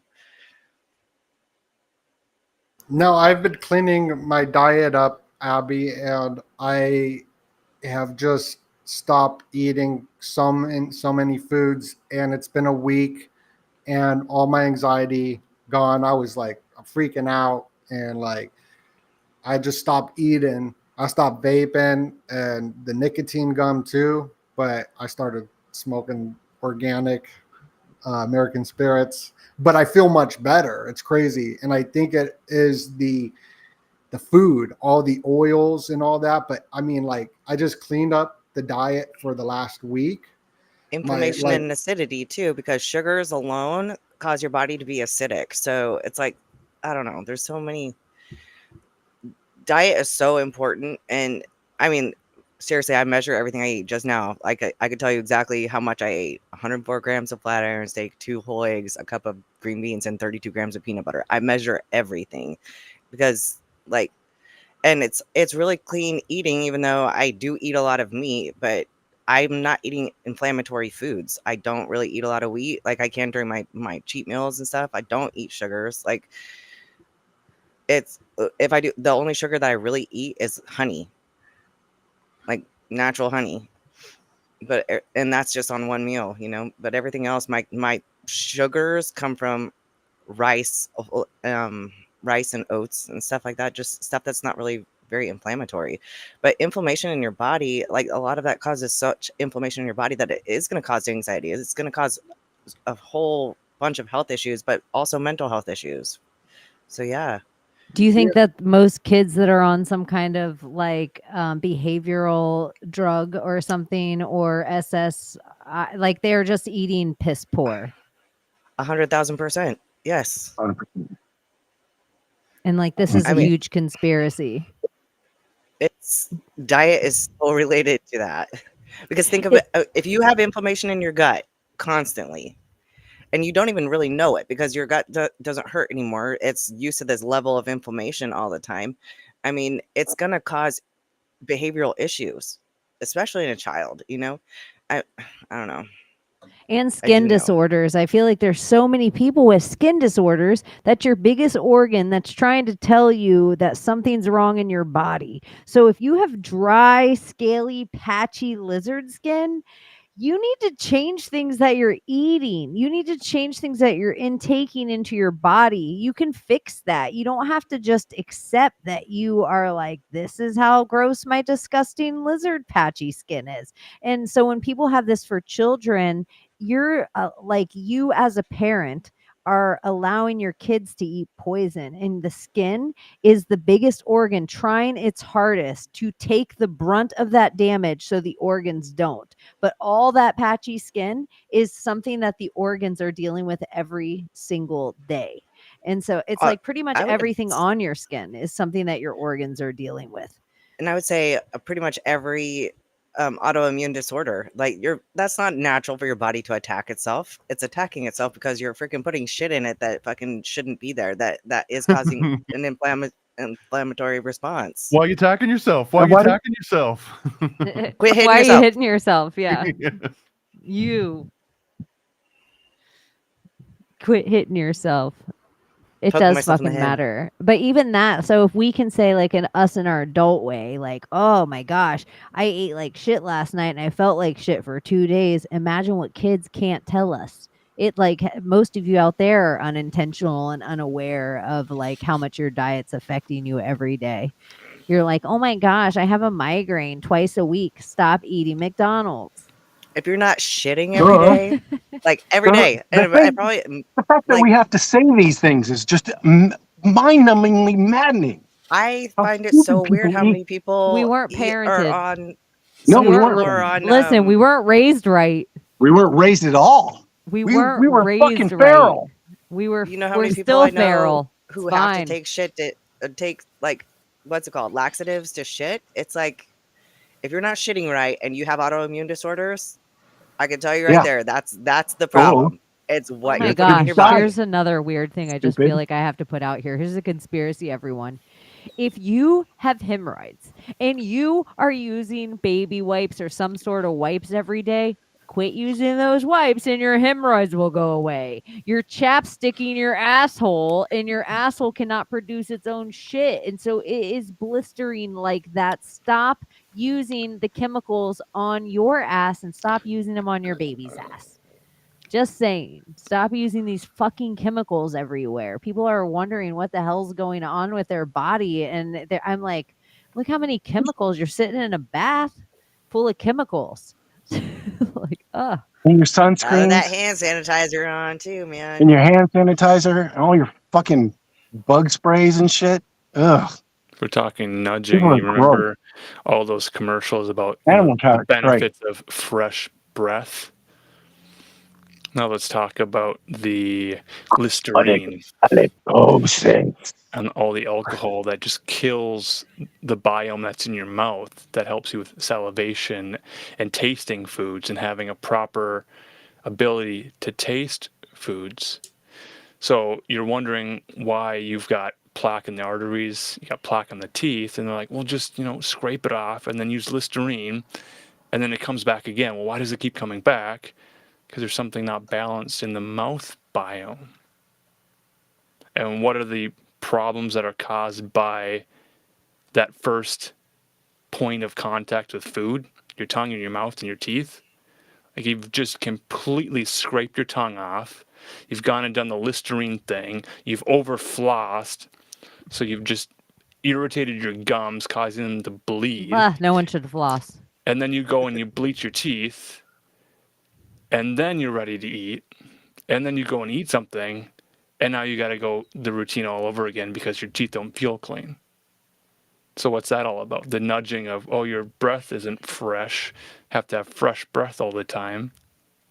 If you just surrender to the fact that your teeth will feel like sweaters sometimes, just let it go. If you're not eating a high sugar release diet, it. they shouldn't feel that bad most of the time. Yeah, you shouldn't. If you're Yeah, not if you're eating, not this shit, eating, like, all the shit that makes your breath really stink is like acidic shit. Like, if you're like all the stuff like coffee, like it makes your mouth smell like cigars. caca. I don't mind some pipes And though. Riggs Some in the tobacco. comments, he said, didn't Abbie say that if you're shitting right, you shouldn't really need a lot of toilet paper? That is true. Like, That's true. that's where fiber It's true. comes in. Like, if you take Mhm. like Metamucil at night, like, you should, if you're eating right too, it should help you shit, obviously. But when you shit, you should only have to wipe like once. That's it. That's how you shit right. If you're shitting right, you don't have to use a whole roll of toilet paper. Huh. I don't know if this was just me growing up, but for like the longest time, I think it was in like middle school, all the cool kids had Banaka. Like and if you didn't have Banaka, then like you were like the po folk, and you weren't allowed in certain. And it was like, yeah, like everywhere I was going, you'd just hear people going like spraying it like nonstop. And I mean, and after that came the little strips because they started banning Banaka, because then people would like spray it in each other's eyes and stuff. It got like crazy. But I mean, just what were we doing? Like shocking our little 12-year-old poor tongues with just alcohol all day, every day. 12-year-olds aren't going around kissing everybody they walk past. But you want to be But prepared. we wanted You to. got like a wallet in your. Are you Ellen? Wallet. Or a condom in your wallet, and like in like middle school, you got the Banaka. You're like good to go. Was it Dumb and Dumber where he's all and spraying to the side? Yeah. That was Banaka. Every time I see wasn't it? Banaka, I always think of that scene. I don't know. My breath smells so good all the time. But when you guys get 5D That's and another benefit of 6D, 5D. Exactly. you'll like Breath shitting won't smells. be You don't this have to spit. issue. Your breath doesn't smell. Hmm. Yeah. I can't wait If your till you tongue guys is all white, I bet level your up. breath smells. Actually, your tongue is white. You got freaking candida overgrowth, and you need to Well, freaking fix here's that the shit. other thing.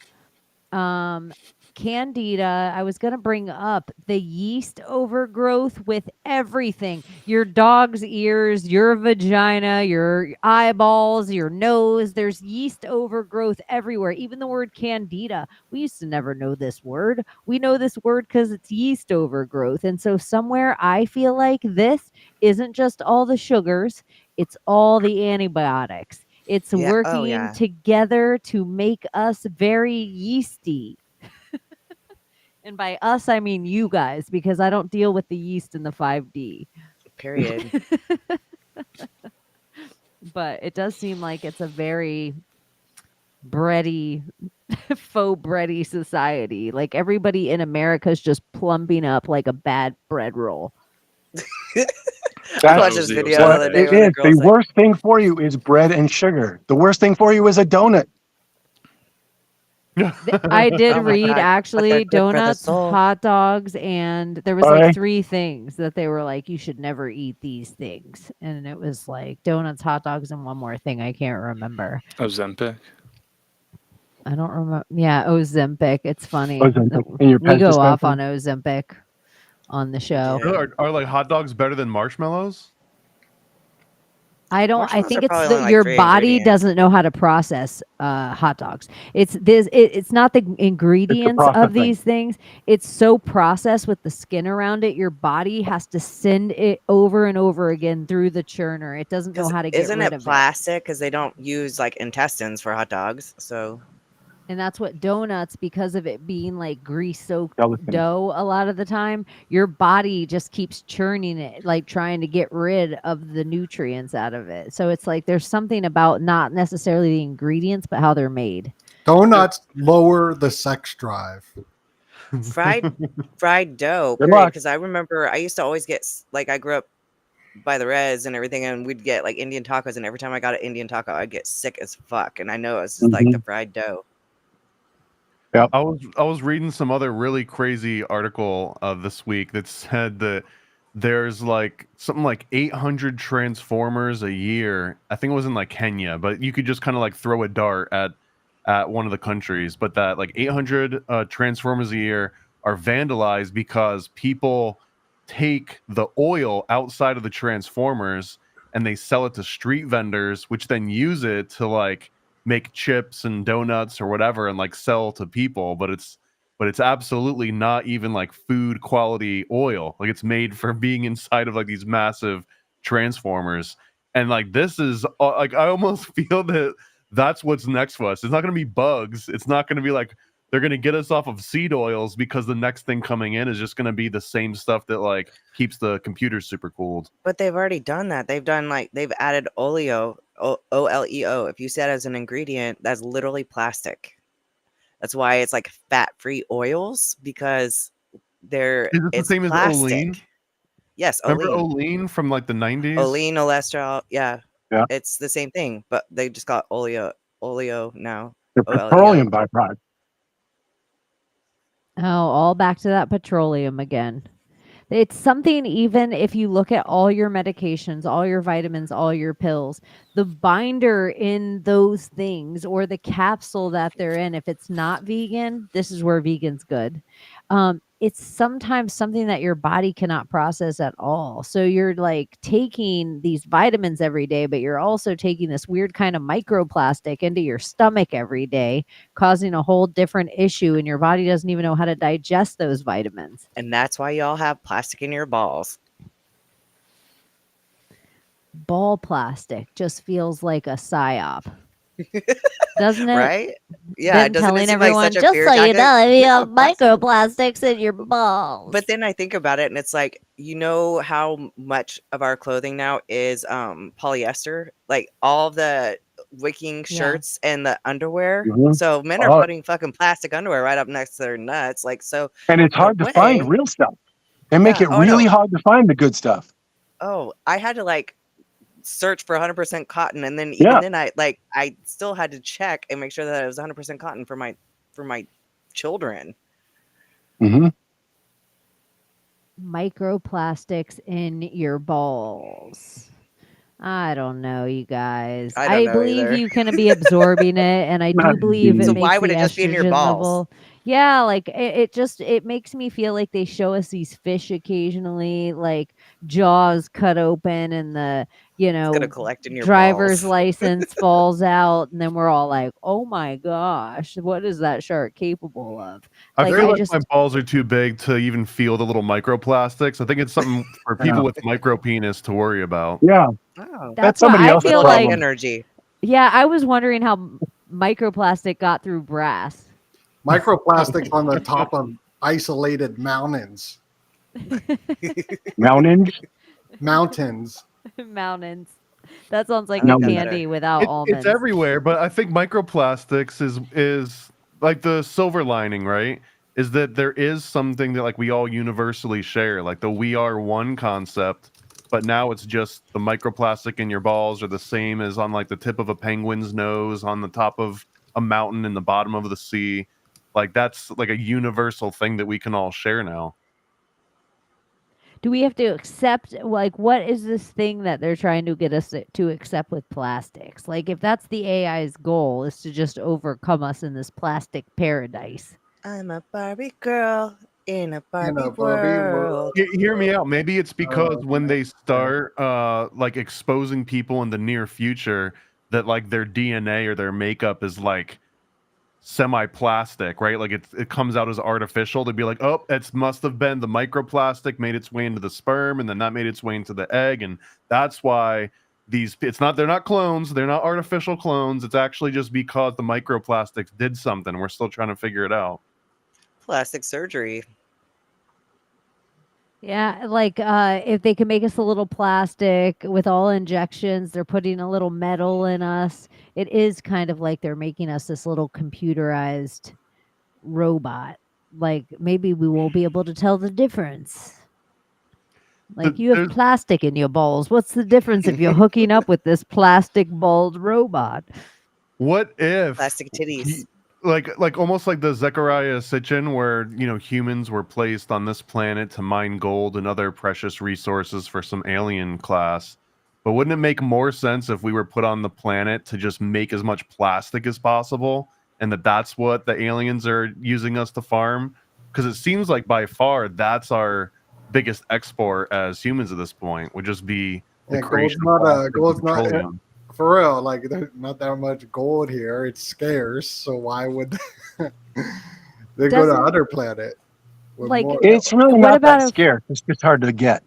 What about if we just have to believe in all the microplastics and everything so we don't know the plastic dissolves back into oil and then we just pump it again?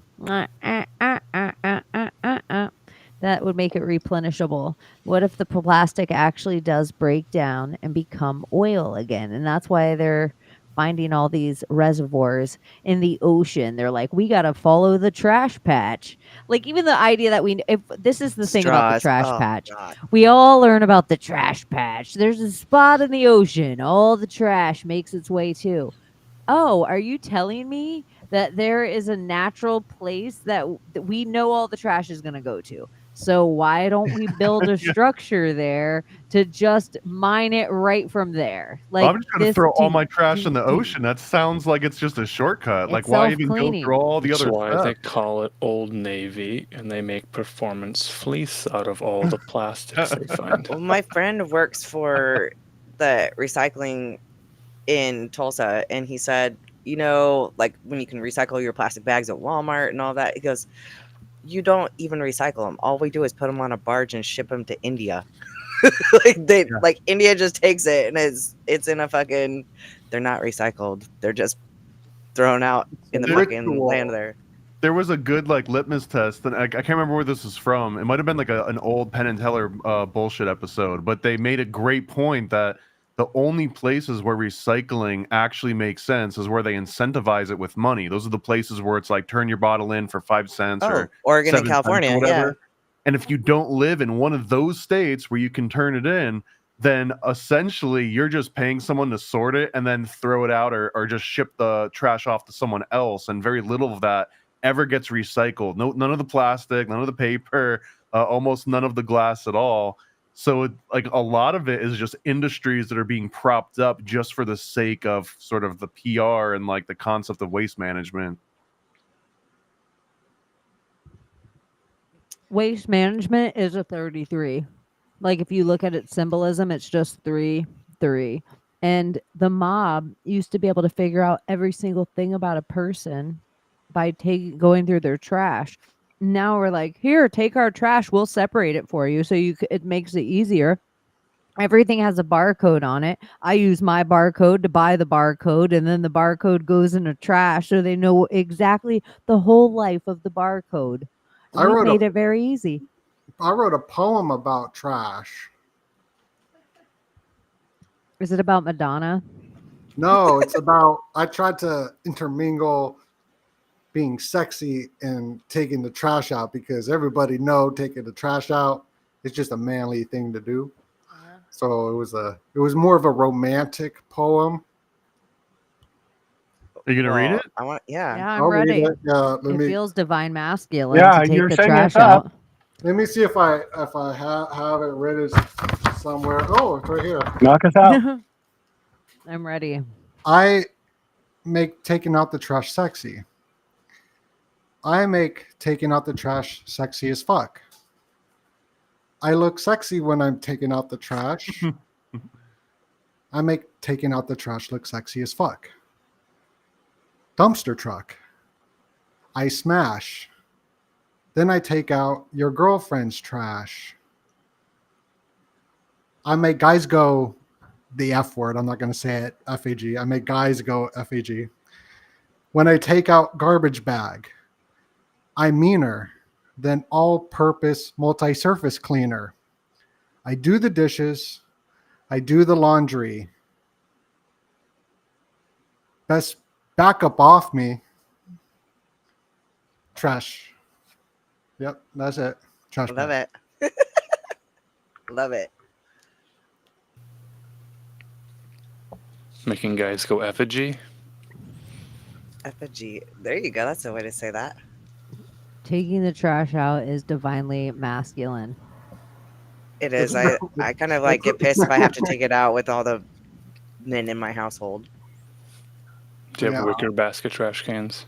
It was just a poem about service, of like being full of service for the one you love, you know?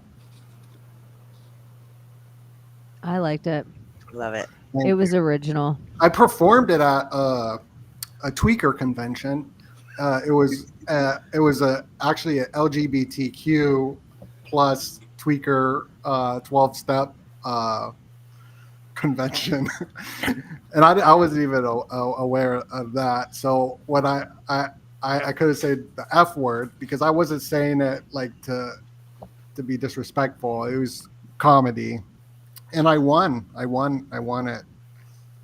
You won at MethCon. Best poem at MethCon. Yeah. Do you win meth for winning anything at the MethCon? You know what? I left.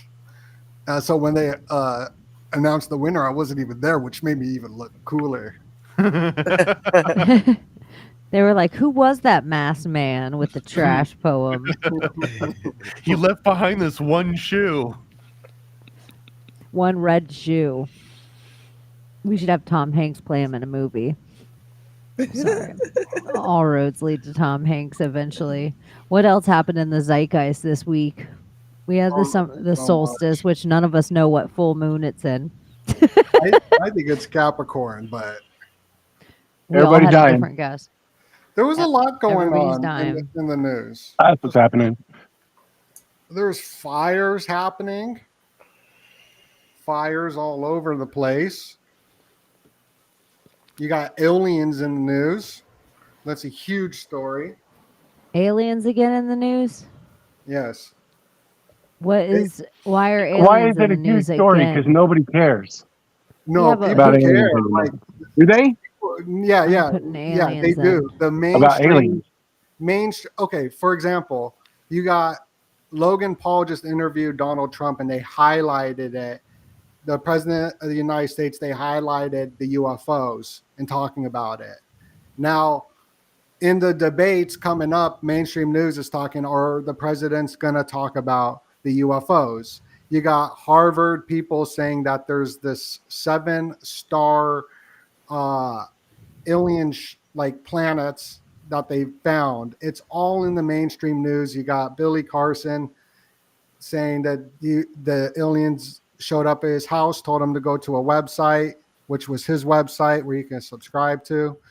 And he also said that Jesus was an alien on Joe Rogan. Like the mainstream, like we're not mainstream. The mainstream is all about it. And it goes back to H.G. Wells and the social engineers of society that we live in. Do you think also the Romulus Alien Resurrection movie, isn't that coming out next month? Oh, snap. What? Like the Why new H.G. Wells? Alien. H.G. Wells? Why He was wrote it War of just the H.G. Worlds. Wells? I know, but that wasn't the first. Well, I know there's others. I'm not, I'm not like a sophisticated man. I am just a normal guy. Just a trash man. Just taking the trash out. The sexy trash man. Just a sexy just trash poet. Here to take the trash out. There's another thing in the news. I don't think I brought this up last week, but the bump stock and the arm brace rules got reversed, which is kind of a big deal. The one that Donald Trump unilaterally decided he was just going to ban bump stocks and we'll figure out the law later. Well, it got fought back, and then the arm brace one has been like going back and forth with the ATF for the longest damn time. And it's one of the, I don't know if anyone knows or even cares about this, but it's like, if you have like an AR-15 pistol, for example, then it's very uncomfortable to shoot because it just has like a little nub sticking in the back, and there's no real easy way to get it. Same with like an MP5. You can't just hold an MP5 out without some sort of a brace attached to it. If you add an actual stock to it, now it becomes a short-barreled rifle, and you've got to register with the ATF and go through all these hoops. Or you can get what they call an arm brace, which is kind of like dual purpose. So like one version of the arm brace is that it's got like a little plastic flap, and you can open the flap up, and then this part like cups around your arm, and then you can use Velcro to like strap it to your arm. But no one actually uses it like that, but that's what it's kind of designed for. You can also just not open that little flap and just shoulder it. And that's kind of like been this huge point of contention for the longest damn time.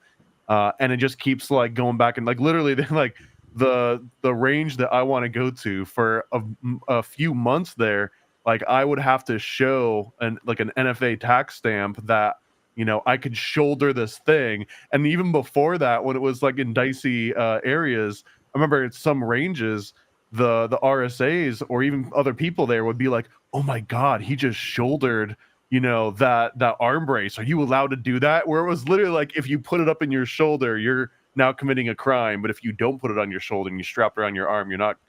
I don't know. Am I the only one that cares about this? This was like a huge thing for me in the news. No, I care about it too. I think at any time, it's just so. I always like, I'm going to say it for everything. Should the government? No.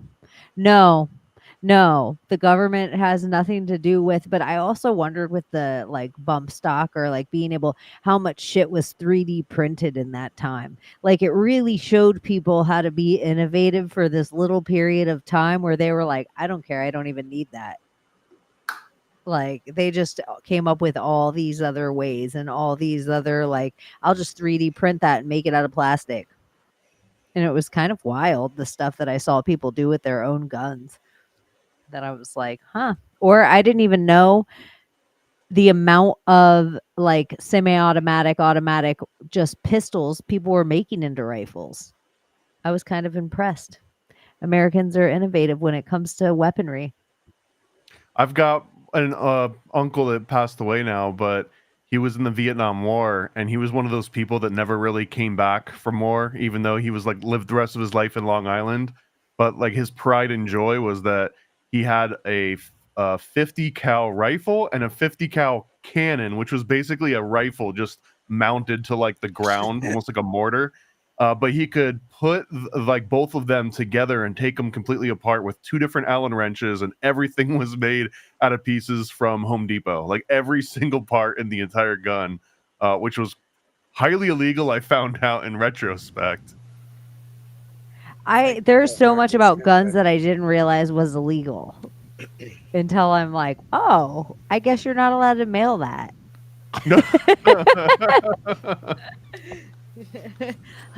I know people that got in trouble for some things. I'm like, I guess you learned the hard way. It's so weird though, because I've sent a gun out to get serviced before, and I could send that to my FFL, and the FFL can send it elsewhere, and then they were able to send it directly to me, like at my house, which was kind of wild. And it's weird. It's just like if someone dots an I, all of a sudden it's a felony or it's not a felony. Oh, gun shows. That is one of the things about Florida is every other weekend within a 50-mile radius of you can go to a gun show. It's all the same damn company though. Like you never find the good around. deals there. It's like one company, and they created a whole bunch of shell companies. So they throw like the Titusville Gun Show and the Daytona Gun Show, but it's all like the one place, and they sort of have like a monopoly on the price. I don't want to go on a whole Florida gun show rant, but it's like fake as hell. Just go It's to a a pawn shop. conspiracy. Here's the other thing, real quick. When we do our meetup in October, we're gonna do Bohemian Grove. That will be part of it. Another part of it, if you guys are coming out, will be Abbie's 21st birthday celebration. And then another part of it that I think will be so fun, because when I was in Orlando, and then Thomas wrote me like, have you been to Gun World? And no, I haven't been to Gun World. Shooter's World. Oh, Shooter's World. Tell me about Shooter's World. I mean, it's not super frilly, but it's basically a 2-level, technically a 3-level, but like a 2-level all indoor air conditioned. It's like a super Walmart, except they've got like 50 gun bays, including indoor 100-yard like rifle range, and every one of the different lanes has like the electronic, jimmies that go in and out, and you can set like times for it to spin around and kind of like fully programmed. So I don't know. It is like Can you rent a whole bunch of weaponry there? You can bring damn near anything. I've got a friend that brought his 50 cal there, and they didn't. I mean, they'll put you away from everyone else, but you can do pretty much anything. You can even do rapid fire. Like you can shoot as fast as you want, which some ranges are real weird about that. They make you wait like 2 or 3 seconds between. Like almost anything goes there as long as you're not being an absolute jackass. But like I just go there, I've got my Bluetooth like headphones. I'll just put on some like smooth jazz or something and just like zone out for like an hour or 2.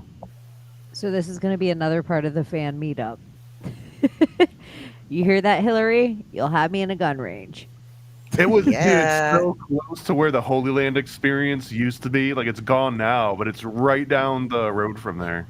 Oh, the Holy Land experience is gone. I was telling them about it. It's the Ark Encounter in Kentucky. Well, you now have the America. best one. That's the only one left now. The You know about this guy, Ken Ham? He's got this life-size model of Noah's Ark somewhere in Kentucky. And because of reasons of the rainbow being a symbolic covenant of saying God will never flood the earth, he'll never destroy the earth with the flood again, Ken Ham has his ark in Kentucky covered in rainbow lighting all summer long, including the month of June. So people are discovering that for the first time and thinking that's kind of a chuckle-worthy event. Isn't it also crazy how many of these televangelists seem so gay? Like they seem so gay. Like gay for Jesus. The kind of gay that puts lip gloss on. Oh my gosh.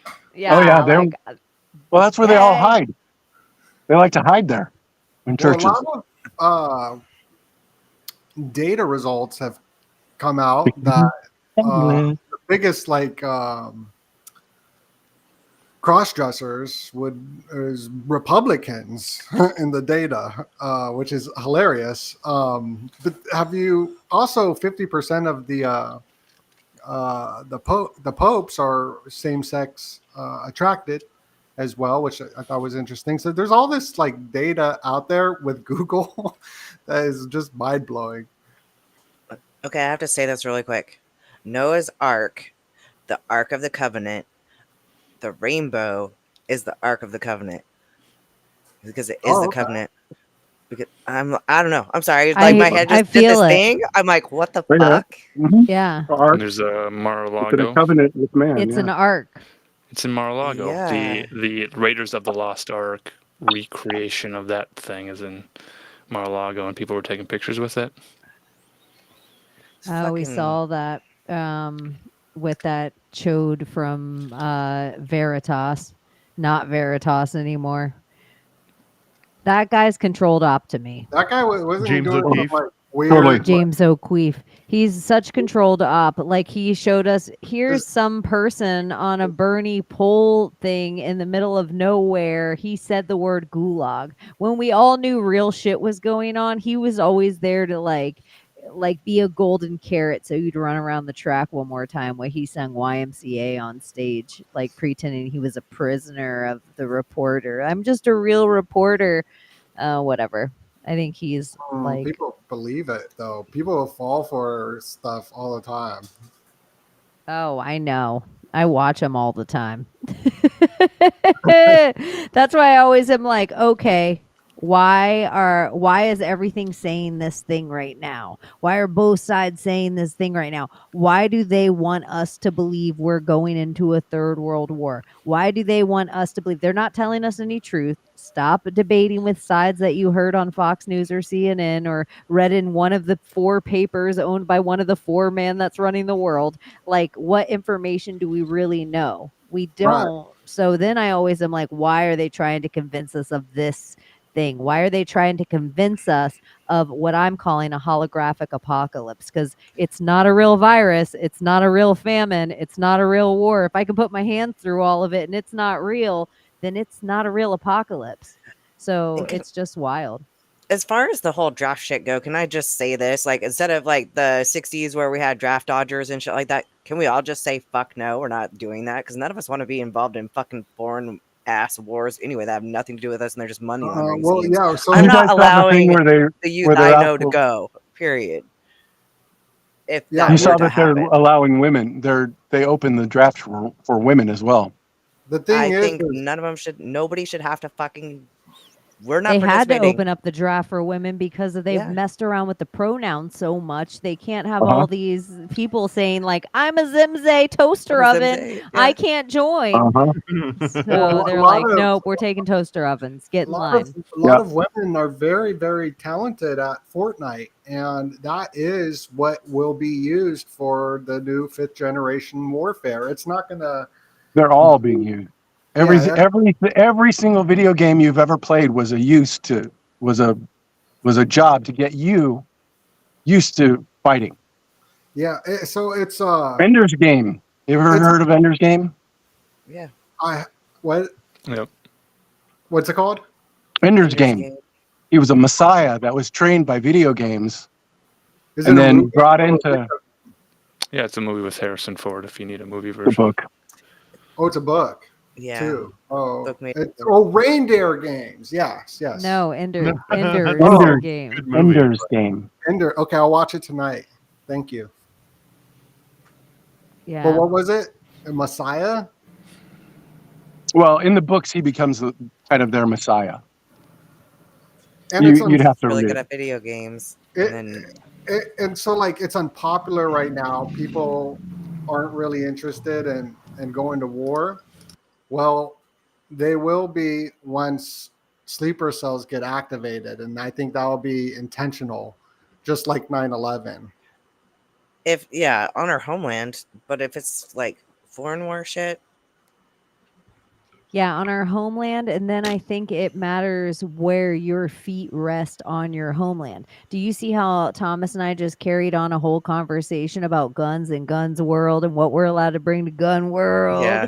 The reason there can be a Walmart-sized gun world is because there's a lot of people around here with guns to go shoot them. And he's like, yeah, you can bring your 50 cal. Oh, this guy from Home Depot. You think that's the only guy that's building 50 cal shit at a Home Depot in Florida? So I just feel like the biggest sitting army on the planet is the American people. And I would be like the same way the Americans were ready to take a few weeks off work when they shut us down for the vid. And that's why it was so easy to lead us into it.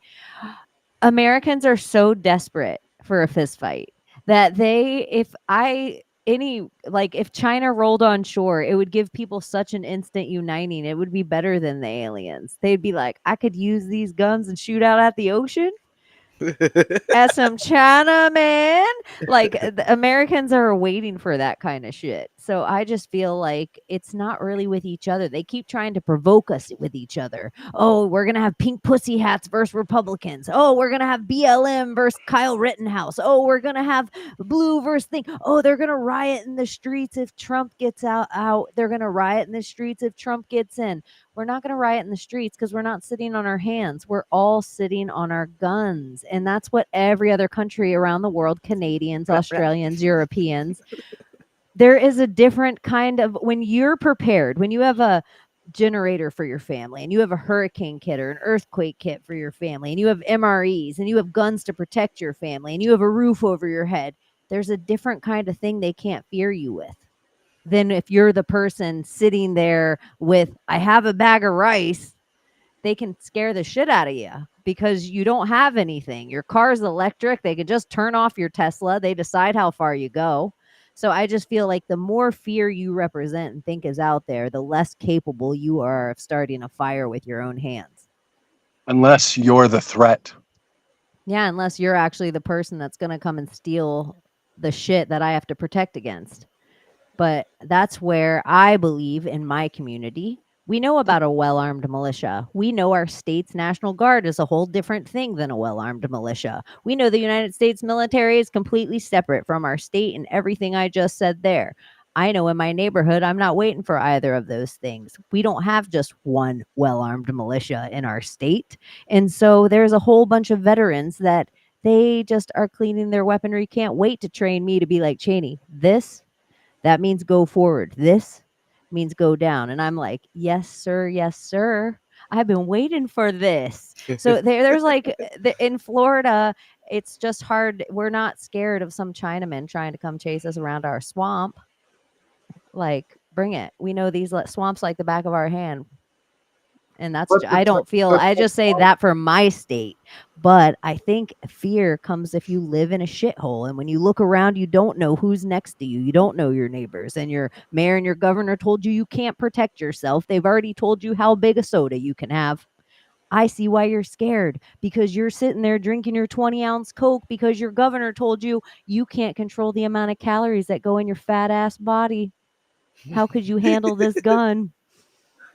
So I see why some people are scared, and other people like me sit on their stoop and watch their sunset every day and say, hi, neighbor. Hi, mailman.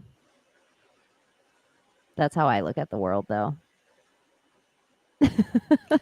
I like I said hi to my mailman, and he was blown away. He was just like, hello. I do real Florida grim, like, hey, mailman, all right, drop it. Now back up. But a Florida mailman's like, we invented postal, bitch. And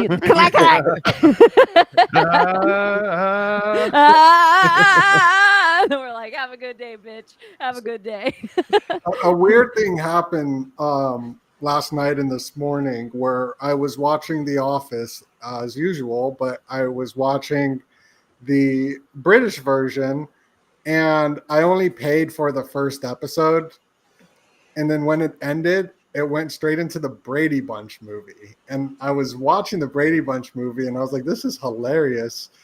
And then I fell asleep, and then it automatically chooses what to watch next. And then it was the Brady Bunch. And I woke up to the freaking, I don't know if you ever watched the Brady Bunch now, but it is wild. It's just like this all white family with blue eyes, and everything. Marsha.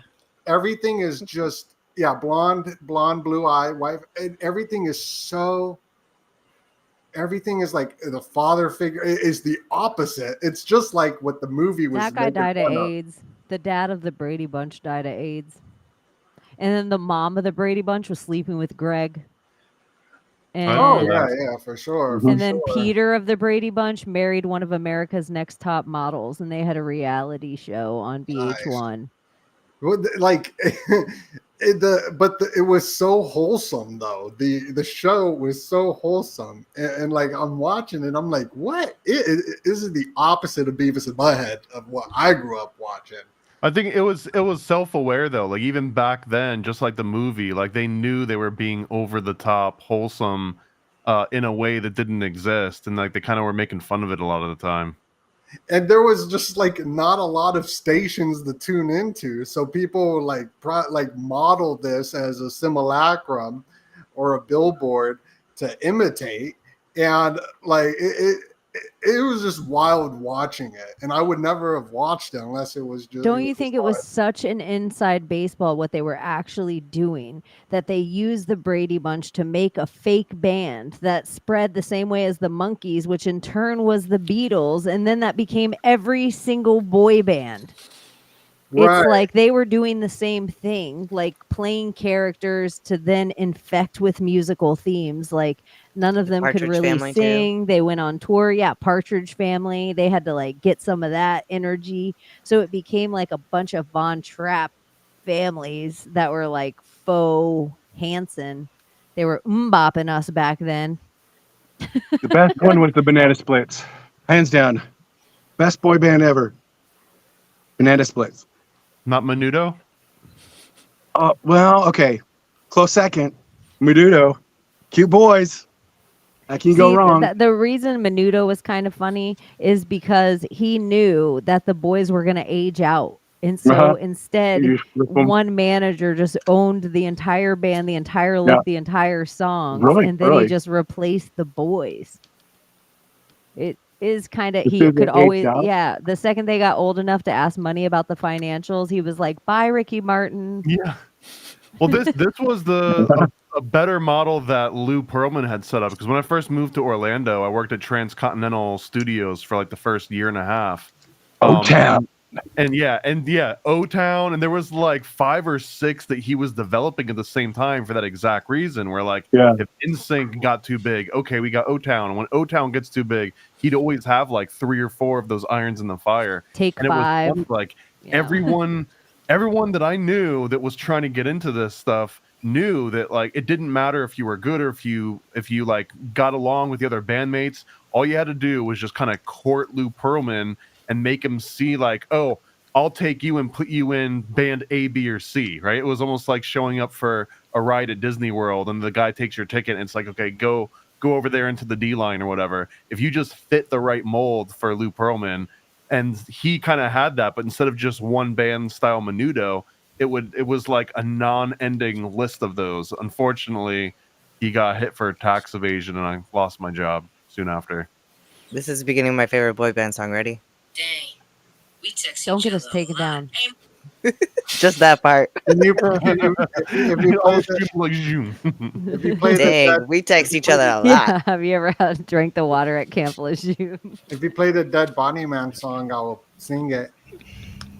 I also think like the Lou Pearlman, when you look at the boy band, like there's something CIA there, and that's why he had to come down. Because when you look at who comes through there, the Britneys and Christinas, the Backstreet Boys, the NSYNCs, the Aaron Carters, it's like, holy shit, what was going on out of this guy's house in Orlando? He literally created a boot camp for these pop stars to just come through, and then like somebody was writing the songs, somebody was choreographing them, somebody was picking out their outfits, and then the kids were in the mainstream. I mean, he was kind of like the Dan Schneider to the boy band world, or like the Weinstein to the boy band world. Like if anything, he might have got off easy that they only popped him for tax evasion, essentially, right? The Carters need to be looked into as a whole, the amount of family members of theirs that have died, the connections, how much the brother said at the end to Aaron Carter about Nick Carter raped me and he raped all them girls, Nick Carter, and it's all darkness. Like their whole entire family, like they owned an island in the Keys. The parents were never there, like all the stuff around the Carter family. But they're definitely one of the families that Nick is like, Lou never did anything, or Nick's like, oh, Lou was sketchy. But then Aaron's like, Lou never did anything to me. But then Aaron's like the one that seems traumatized And like or Jay-Z, dead now, but Jay-Z is bathtub death. Jay-Z Carter is a Carter. Yeah, Aaron Carter would have definitely also been one of those little kids that, just like Justin Bieber, was passed around, and he probably went to Diddy camp. He was like, Aaron Carter was like the kid. Like his parents didn't even see him. He was like 12 years old, just going on tour, 13 years old, just having like grown men around him all the time. And all these videos of Justin Bieber and like how people were treating him as like a kid being interviewed, and like people like jumping on him, and just like it's wild to see that, because I don't know, the Biebs. I think there's a Diplo video with Justin Bieber that if you break it down and watch it all in stills, because it's all a bunch of graffiti that goes around him, there is so much symbolism in it. And then there's another video that he does, Yummy, where it's just him sitting in a restaurant. Everything about this video is adrenochrome symbolism, pedophilia, the like one-eyed symbolism, them mocking about like yummy, yummy, and it's like him. Were and you guys Pink. following Justin Bieber before that song? Like before the song like made it to on Instagram, he was posting babies. And it was like one after the other. And it was, I mean, I unfollowed him at the time because with Yummy, it fucking weirded me out. I was like, what the fuck, you know? And then his song Yummy came out, and he's like totally. That's weird. And he's married to Haley Baldwin. Yeah. Okay, that's probably answers my question. I'm weirded out because I'm on Stephen Baldwin's Wikipedia page, and he's got way too many pictures of him with children on this Wikipedia page. And then it says that Stephen Baldwin and Justin Bieber, what's their relationship? Justin Bieber is his son-in-law. Yeah, I did a Stephen video Baldwin's about this with the donut, and then I was like, look out, Justin. And then that's when his eye, right after that, his eyeball went all weird. And how is that connected to Hillsong? Because isn't that connected to Hillsong? Well, then the whole Christian Hillsong music? Church, if you look at how big Hillsong Church is, Hillsong seems like it could just be child trafficking. The whole entire thing, even down to the young preacher hanging out with Justin Bieber, like taking tea all the time, looking like he's really young, and like always being inseparable of him for a period of time. It seems all like the Christian grift. That's what I call the whole entire segment of it. It's just bigger. This is all the Christian grift. As long as somebody says they're Christian, then that must mean they're a quote unquote good guy. And we all have to put them in this category. And so everything they say must have some weight of truth, Kirk Cameron. Like a lot of people be doing that. It's crazy. They do it for like their own self. And I feel like there's a lot of satanic Christians out there, but they don't know that they're satanic, because like the Satanists, they do things. Well, that's why you have to stop using the word Satan and use the word evil. Just call it what it is. Well, I'm talking about Anton LaVey's like Satanism, just the way that spells are spells. If it has evil behind it, your prayer has evil behind it, that's a spell. So, and that's black. Yeah. What if you're casting an evil spell against Hitler?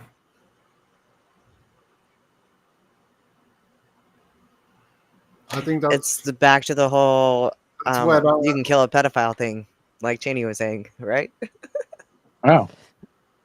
It's no karmic weight. But I do think like whatever school of thought that it's like all the symbols matter of the thing, whatever they're calling the thing, it's put into like Masonic symbols or Masonic symbols, and people are like, these are satanic symbols, and people are like, these are the cult of Mary symbols, and people are like, these are symbols of this. That you do wonder what the whole entire philosophy is behind the group if they're using all the symbols, like what they tell Yeah, but us compared to what it is. that's obvious. Where the Christians, they just throw a cross at you and say, "Hey, I'm good." But And they're that's still not all spitting evil at you. Christians. They're still That's spitting not evil all at you. Christians at all. No, Like, I think it's no. like, Nor is it all Freemasons, right, Thomas? I can't disclose that.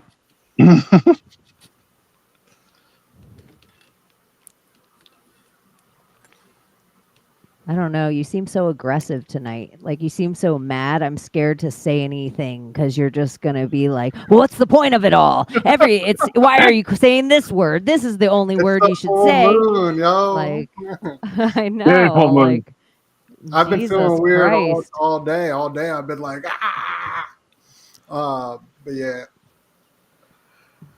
Yeah, I but don't even know. what I've noticed is that people do use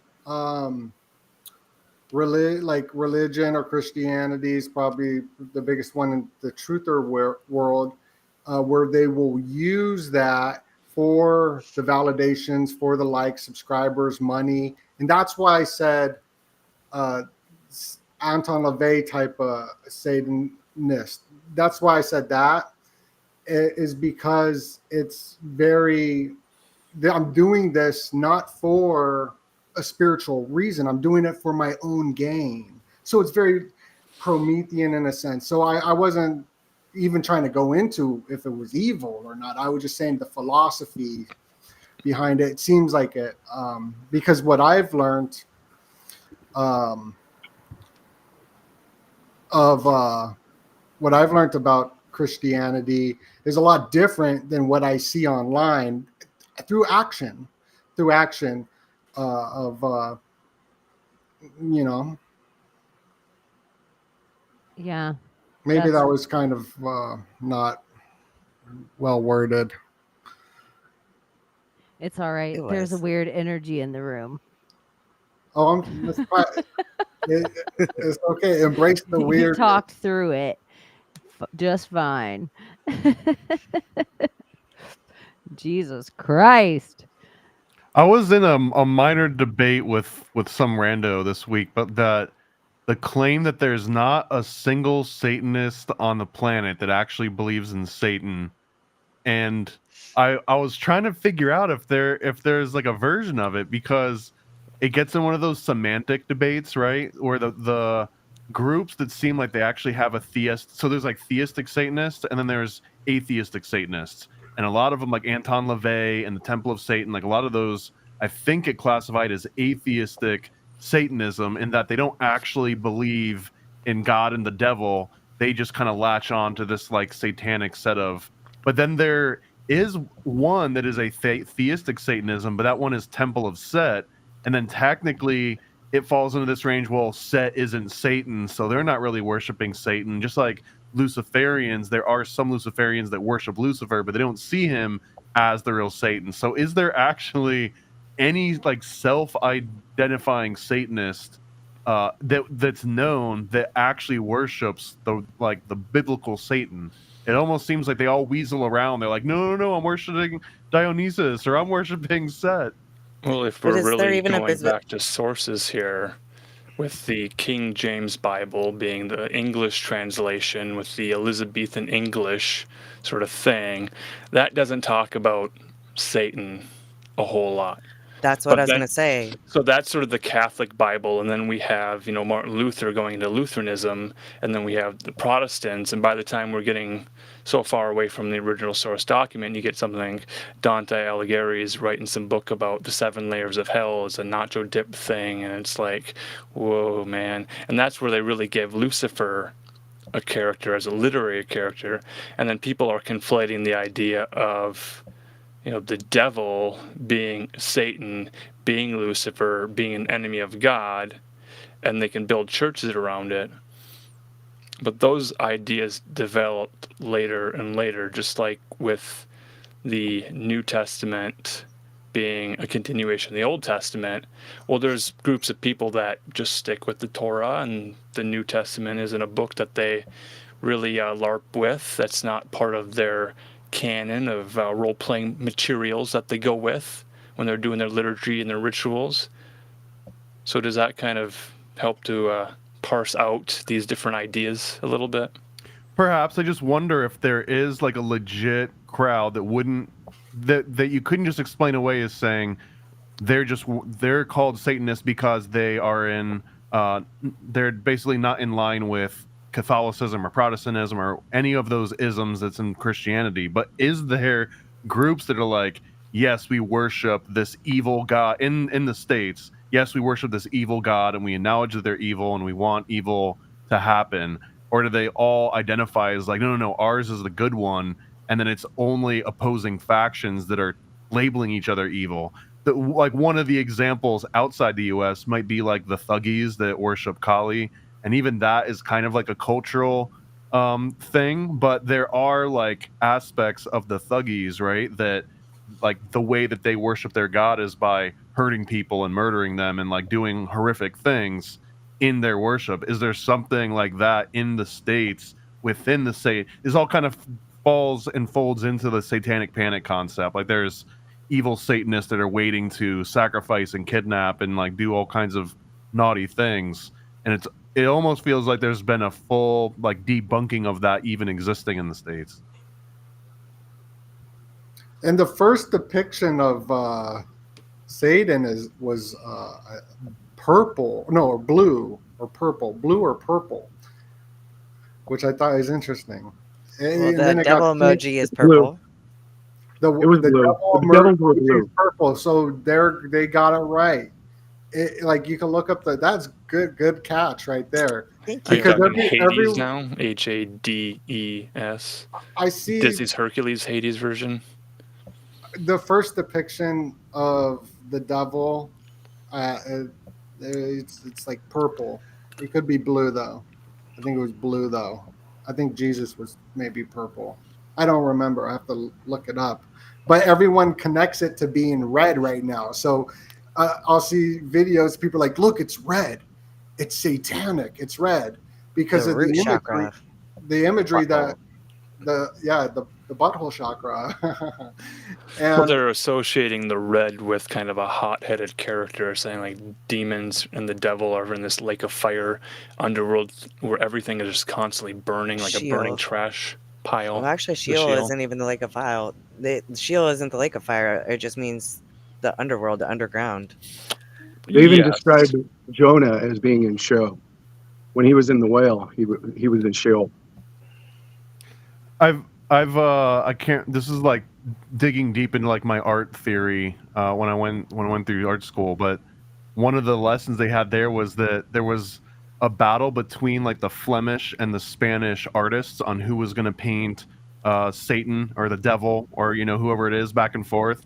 And the Flemish would keep painting them with black hair, like all black. But then the Spanish artists would always paint them with red hair and a red beard to make them look English. Because they were kind of like trying to villainize vilifying. each other. Yeah, you don't want it to look like you. Yeah, exactly. That's exactly what if it was. I got black hair, the devil ain't gonna have black hair. Well, just like what Caesar Borgia ended up becoming like the face of Jesus for the longest time because they hired enough painters to keep painting the same face or promote it, and then he became the face of it. Just like redheads became the Red Devil, in addition to all the other connotations that the color red gives. But it was kind of put in place by the arts, and more specifically the arts being funded by the patrons of the arts. And that's the Bible bookstore that took what they would consider a stock photo of a Caesar that looked old and then just reprinted over and over and over again. They didn't have to pay royalties to any artists. They just and that would used also be like imagery. a magic. Like you're changing the zeitgeist, like just the perception. And if you can change the perception, the reality doesn't matter anymore. What Like about if the red letter everybody just Bible? thinks, yeah, like the devil's red now, hell's red, hell's hot. Where did that even come from? They wanted you to stay away from warm climates. That's hellish. Those people are hellions. Tom Yes, we are. Cruise in Legend. Or Tartarus. And That's isn't Hela, Tartarus over there. was Hela the goddess of the underworld? But I thought she was like the mother. Well, then there's Helena. And then like Hellenistic, that is a whole entire Layla knows a lot about that, because I think a lot of the Albanian, it's like mixed. Like there's so much that the Holy Roman Empire stole, and so much that's ancient Hellenistic religions, and that goes into like where it's also, you don't know if it's like goddess worship. That's where I think it's so interesting that one what is it, like the Immortals or something, there's that Eternals. whatever, yeah, Eternals. And because if they were all gods, you would just be wherever you're at, and Achilles would have some whole statue of him, and Helena would have some whole statue of her, and Gilgamesh would have some whole statue, and they just Eventually. moved to their parts of the world and like did their own thing. But somewhere it's interesting, the whole Hellenistic religion, what a stronghold it held for how long, and even the sculptures and everything that still remain from it in that part of the world. One of the hurricanes is going to be called Helena. Huh. I'm looking out for the hurricane names with the 33 hurricanes coming your way with the Florida.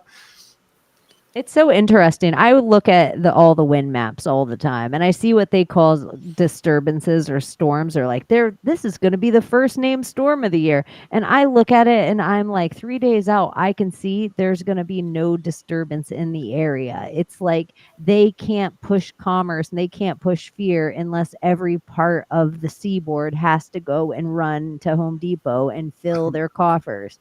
For sure. But Excessive heat warning. I don't know. I would still take precautions. Snowpocalypse.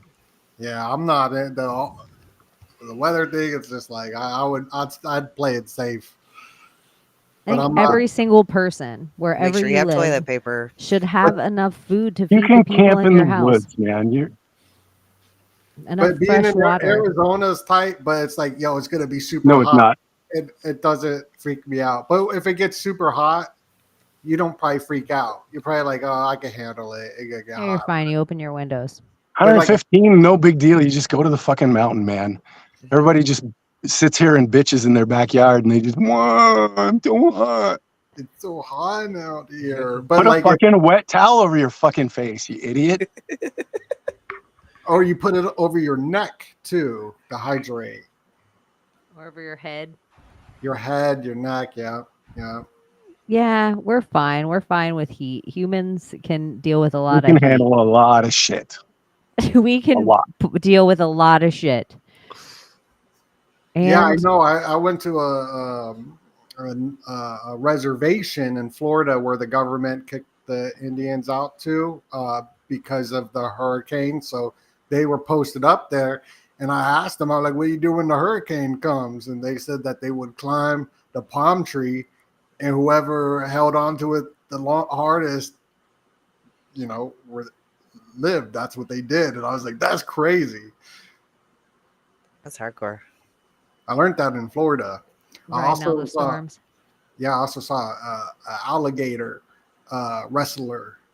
That was cool. Was he a white guy or a? He wasn't white. He was a Seminole. Yeah, he wasn't white.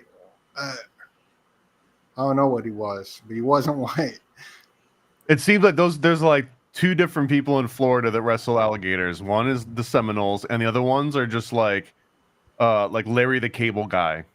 Oh, Yeah, he has like boots on, cut off jean shorts, and then like a flannel that's shirt, ripped. something. Yeah, That his backwards whole hat. belly is not being covered. I think I need to move to Florida. It's the Holy Land. Bushed up cowboy hat.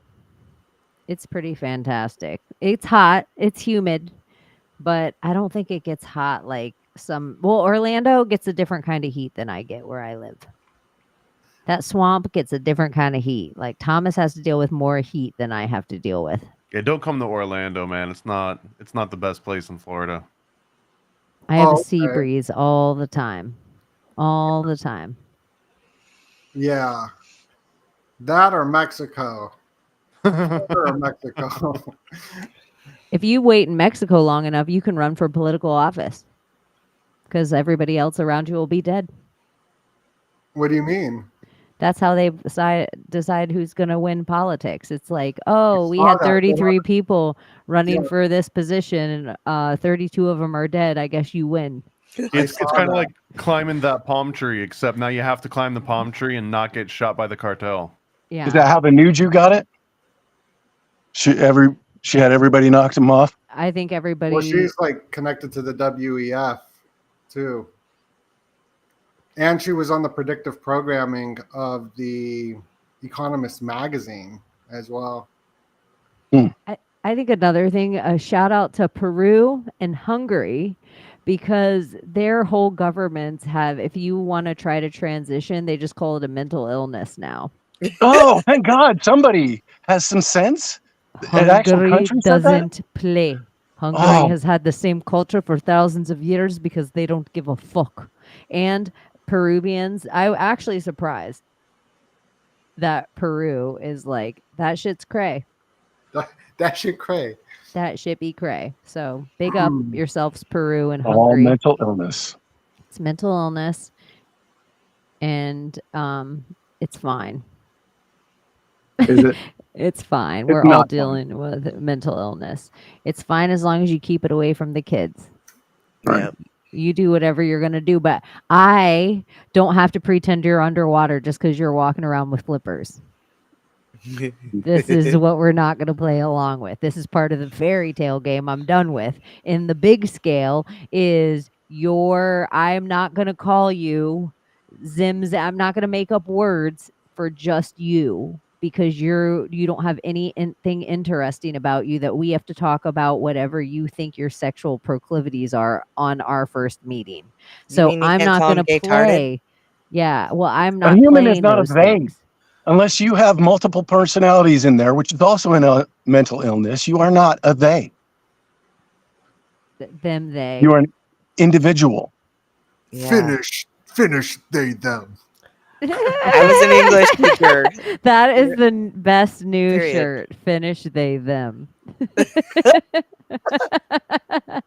I know. it's ridiculous. Pronoun, like the very reason for a pronoun to exist is to provide clearer and shorter communication. So you don't have to keep saying Right. change to this, change to this, change to this. The second Abbie you say is going to go to the they- store because Abbie wants this. Yeah, it right, sounds it retarded sounds if you don't use weird. pronouns. Yeah. So it's almost like a compression algorithm. It's like a way to say more things with less effort. And the second you add they in place of any other pronoun, you're now adding confusion. You're now doing the opposite of what the pronoun was meant to do. You might as well just say Abbie went to store, got bread, came home, and just skip all pronouns, and it makes more sense and causes It less absolutely confusion. does. Yeah. They want us to all be autistic so we can speak to the computer better. Want us all be autistic, so speak computer better. I mean, it still makes more sense than trying to squeeze in weird pronouns that make you like have to wonder about it. We gotta do You have a unclear, what antecedent with a pronoun. It like if you're writing, it should have you have to know who or what the pronoun refers to. How many languages around the world do the masculine and feminine matter in a way that I can't play around with your Zim, Zays, toaster oven shark? That's We're where one of the I just few feel like languages that don't have can't. the masculine femitine in language so Are much. the anti-noun people organized together? Are there anti-noun hangout groups? Are they getting together? we are right here, right now. Stop, This is stop the first reducing meeting everything of to the just a word, anti-noun. man. We have to make the polar opposite. We have to become the anti-nouners so everybody can find a center. the pro adjectives. Yeah, that's what I think. Being pro adjectives would be way better in describing somebody. But see, that's what they didn't want us to do because you're not allowed to say Chaney, the bleach-haired lesbian, because everyone's like, I'm not allowed to say, the So-and-so, black the guy fat with the person. curly hair. Yeah, you The can't call fat somebody fat. lady down the road with, You're the fat describing Mexican. Trump right now. That's what Trump does. It's literally like, oh, Marco, the drinky water, spill of water all over yourself person. Like that just becomes the nickname. It's Like that's clear speech, really. Have those adjectives become the nouns, and do people identify with the adjectives they've been called over and over again? Like you're a tweaker, or Fat Amy. Right. Fat Amy. Fat, but you're not allowed to call Lizzo fat. It just dawned on me yesterday. So, like I call women broads all the time. That was the thing. It just dawned on me that that's me calling them thick. But Is that back shoulderism? then, Oh, broad? Oh, But a yeah. broad is Hey, like- I didn't even make dawned on that. me. Broad is It's curvy, obvious I though, never made the right? I decision. see broad as a Made the curvy connection. woman. I never. I Yeah, was I calling see her broad as like thicky, a- like the Yeah. same way. Like if I saw a Statuette. girl Like and thick she with walked the by Cs. me, and I'm like, "Dang, that girl's thick." Like if Yeah. she made me do eyes, Mm. then I'd be like, "Hey, broady." That's the exact same thing. Back then, I was saying that girl's thick. She's broad. She's not slim. She's not Miss 6 o'clock. She's not a cave bitch. Recognizing She childbearing is- hips. Yes, I saw it. Mm. So I'm Pretty. like, Slow "Oh, motion for broad." me. Slow motion for me. Yeah, so I'm like, I'm bringing back broady. And that's just She's a a nice broad. way that I could be like, yeah, look at that broad. That means look at That that broad. thick peach over there. That's What you with about toots? that's you with that badass bands, huh? A That's you toots? That Yeah, means where- we're what's the sucking. toots? that's you that can't keep old I lady. want to suck that toots. Hawk tour. Tootsie. You know what word I think is weird too is like cunning, because cunning has to do with like Cunning? cunt, cunningless. Cunningless Yeah. is like the act of That's Cunning so, lingus. like licking the cunny. That's where the word cunt comes from. from Yeah, but cunning like a fox. Cunning is smart. I It's know, but brilliant. cunning and it all has to do with Cun. vagina. What about pussy? Shout out to Layla. I never have thought puss when I think Me of pussy. either, not one time. But I will Not tell once. you, every time I sit, if I ever go with ladies when they go to manicure, pedicure places, and it's all Asian sitting around. This is my dad fucking sense of humor. That this is the shit that cracks me up for like 10 minutes stoned that no other ladies think are funny, but I just am sitting there like dying. I'm like, do you think all these Asians got a good deal moving into these Polish centers? But it's all like Polish center. But I always just think it's so funny. See, that's what pussy did for me. When I see it written now, I can't not think of that. Pussy. That's I can what, when say I it, see Polish, I but when I just see am the Polish. the word, sausages. Cunning Yeah. linguists, Riggs. That's funny. What about Lil Wayne's? that's in the lyrics. Have you heard Shiny Lil, processed I meat. know, but it's really like cunning. What about somebody going to List. jail for man's laughter? They might have to see the rapist for anger management. The rapist. The man's laughter is the one that got me too this week that I thought was so funny when somebody's like, yep, that's the dumbest thing I ever read is I thought somebody was going like, what's wrong with a man Polish laughing? Like man's laughter. Anyways, you guys will have to look that up later for yourselves. That might be a deep cut. You might have to get out your codex for man's laughter. That gets into texting culture, and I was on a comment thread. People were discussing the uses of the ... Dot does a lot, the ellipsis, and if it's passive aggressive. And there were different camps forming. People were saying, well, if you have one thought and you can put it in one message and click send, then you get one notification. But if you go like 3 words send, 4 words send, 5 words send, 3 words send to try to get your thoughts out, then the phone's just buzzing in someone's pocket and they're getting real nervous and they start sweating like, what's going on? Is there an emergency? oh, I do not like that. So the ... in the SOS, the SMS texting, when text messages used to be charged per message, so you'd want to fill out your message and then send it to get the maximum space. That was what Twitter was founded on, 144 characters to text your tweet to a server. So it would be posted somewhere, and then you'd subscribe to other people's tweets and you'd receive them to your cell phone as texts. So you'd be engaged in those conversations.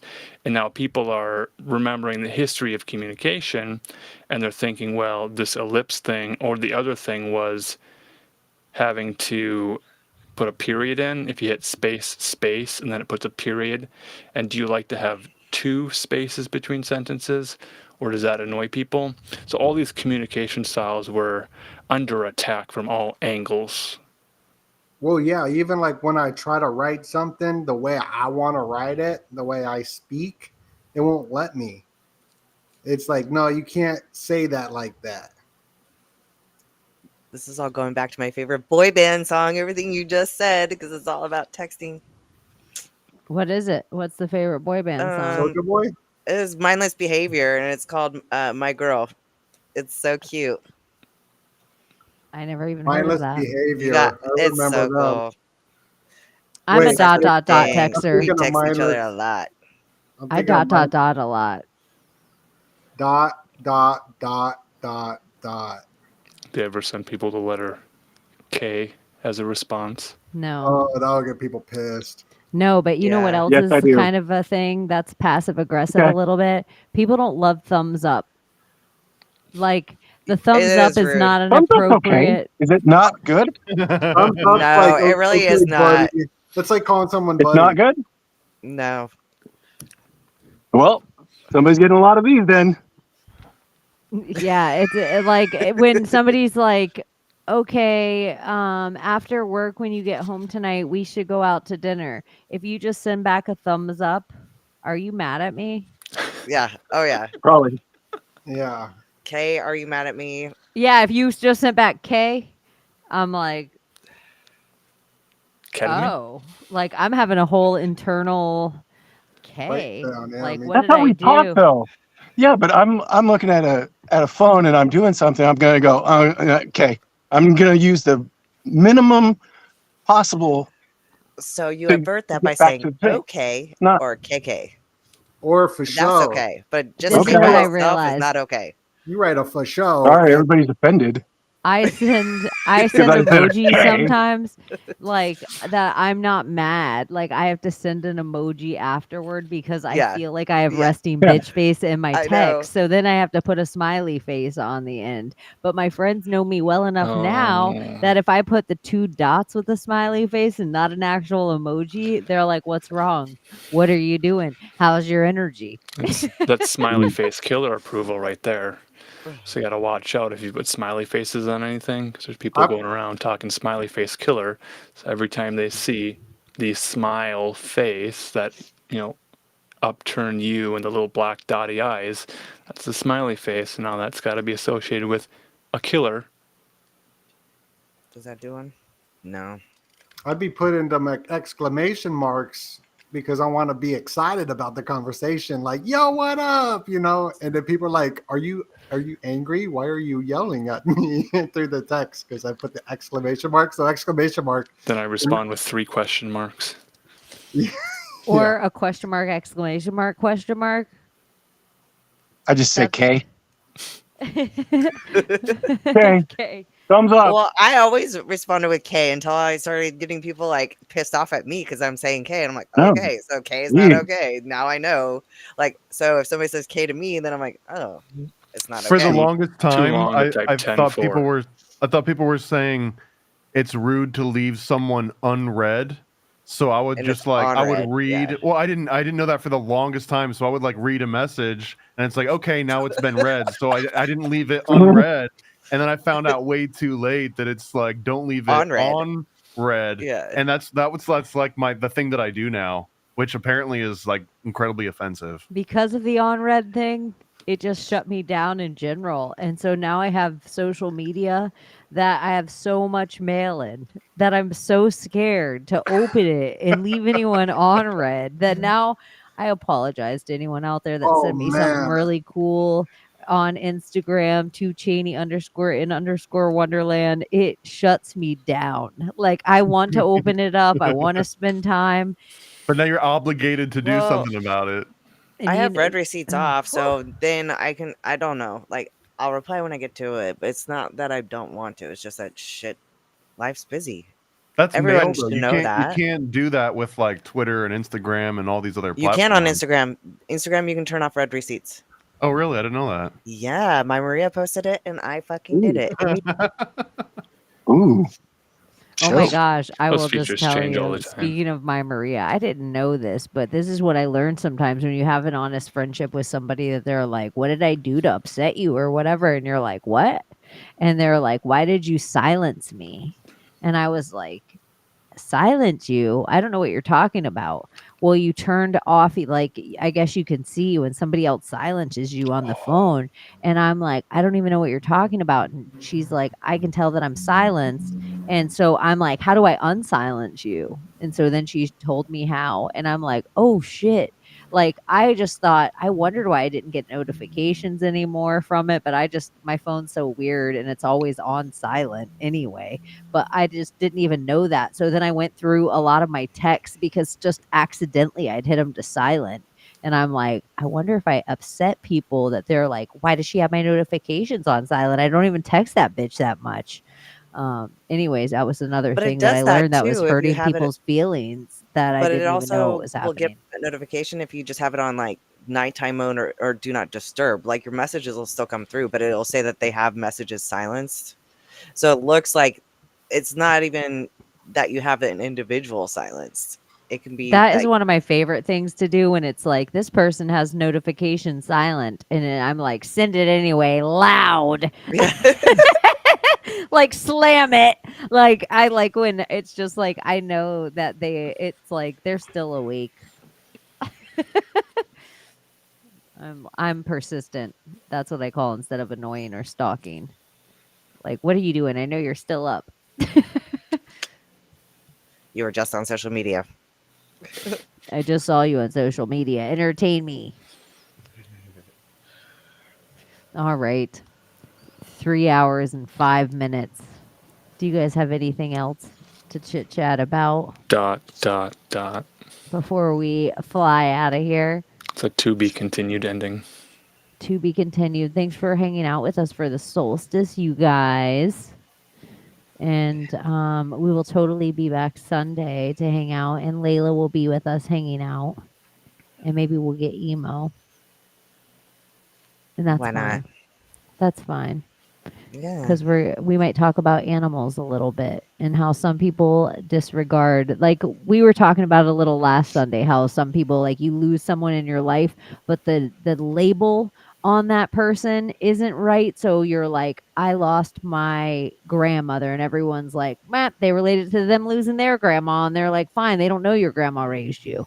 Or they're like, I lost my stepfather. They don't know that was your real dad. So they're like, well, at least it wasn't your real dad. Let's move on. And so people do this thing with animal deaths sometimes, where it's like whatever their depth of animal relationship they've ever had. So if they've only ever lived on a farm and there's farm cows and there's farm slaughter, they're like, so what? A cow dies occasionally.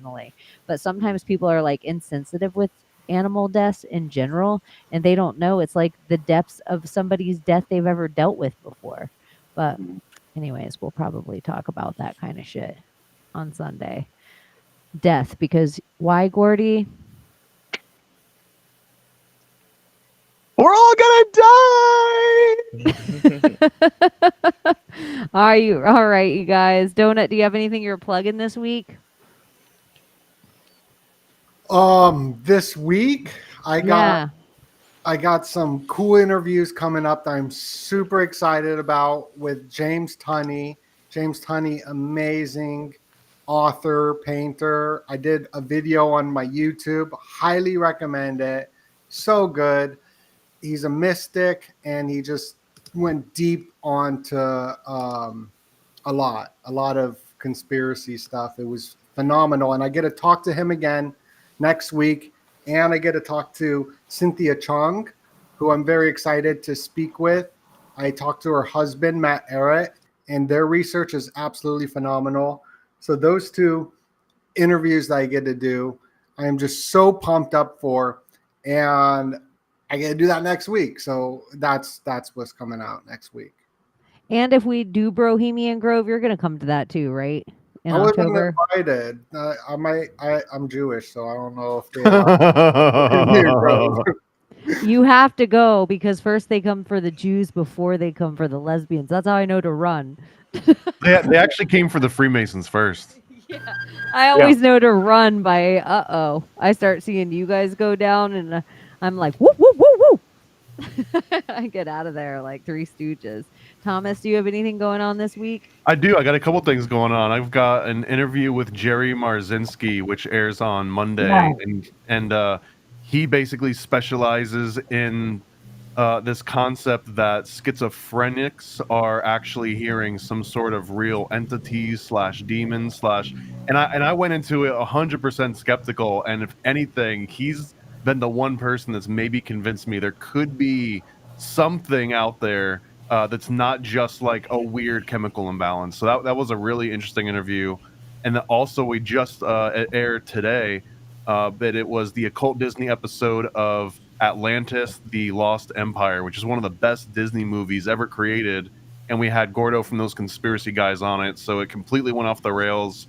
And everyone just like laughs for like 3 hours and it like hurts your mouth. So that's, and then this coming week, I'm expecting the full shipment of all the Chosen One issues, all the adult occult issues, and they'll all start getting shipped out next week and the week after and the week after that. I've literally got 13 huge boxes. It's going to be like hundreds of pounds of product, and it's probably going to take a few weeks to ship it all out, but it's I bought one of those. I love it. I love it. I love it. So there'll be tons of Paranoid American stuff coming out. Make sure you guys are following Donut. Alan Marcus, thanks for coming to hang out. Love you guys so much. Thanks for Love having me. you so much. What do you have going on?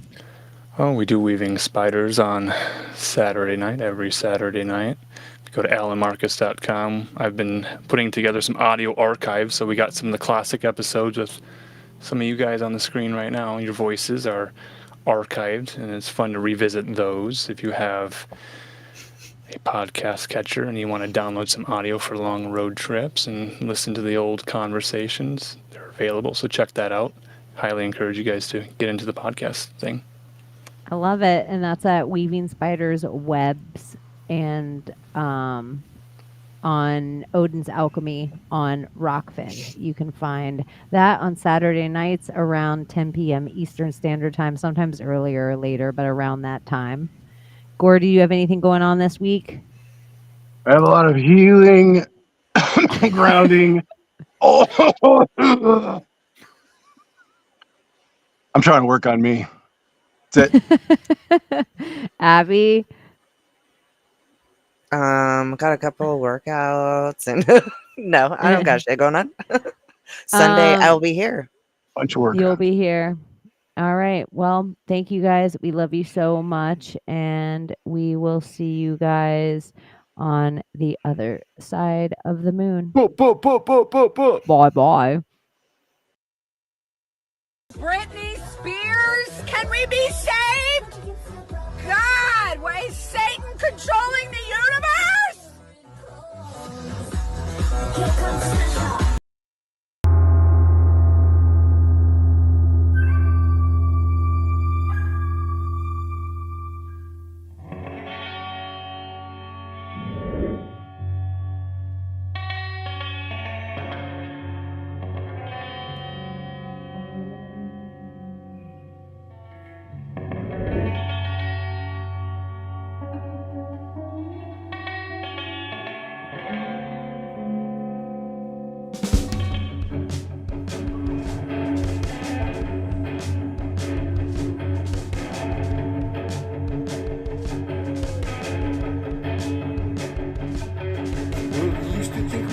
Constantly explore the view of possibilities come true. So what we do is call out to the good guys. Good guys, good guys, good guys. Witches, winners, bigger mistakes, entertaining, calming linguists. Good guys.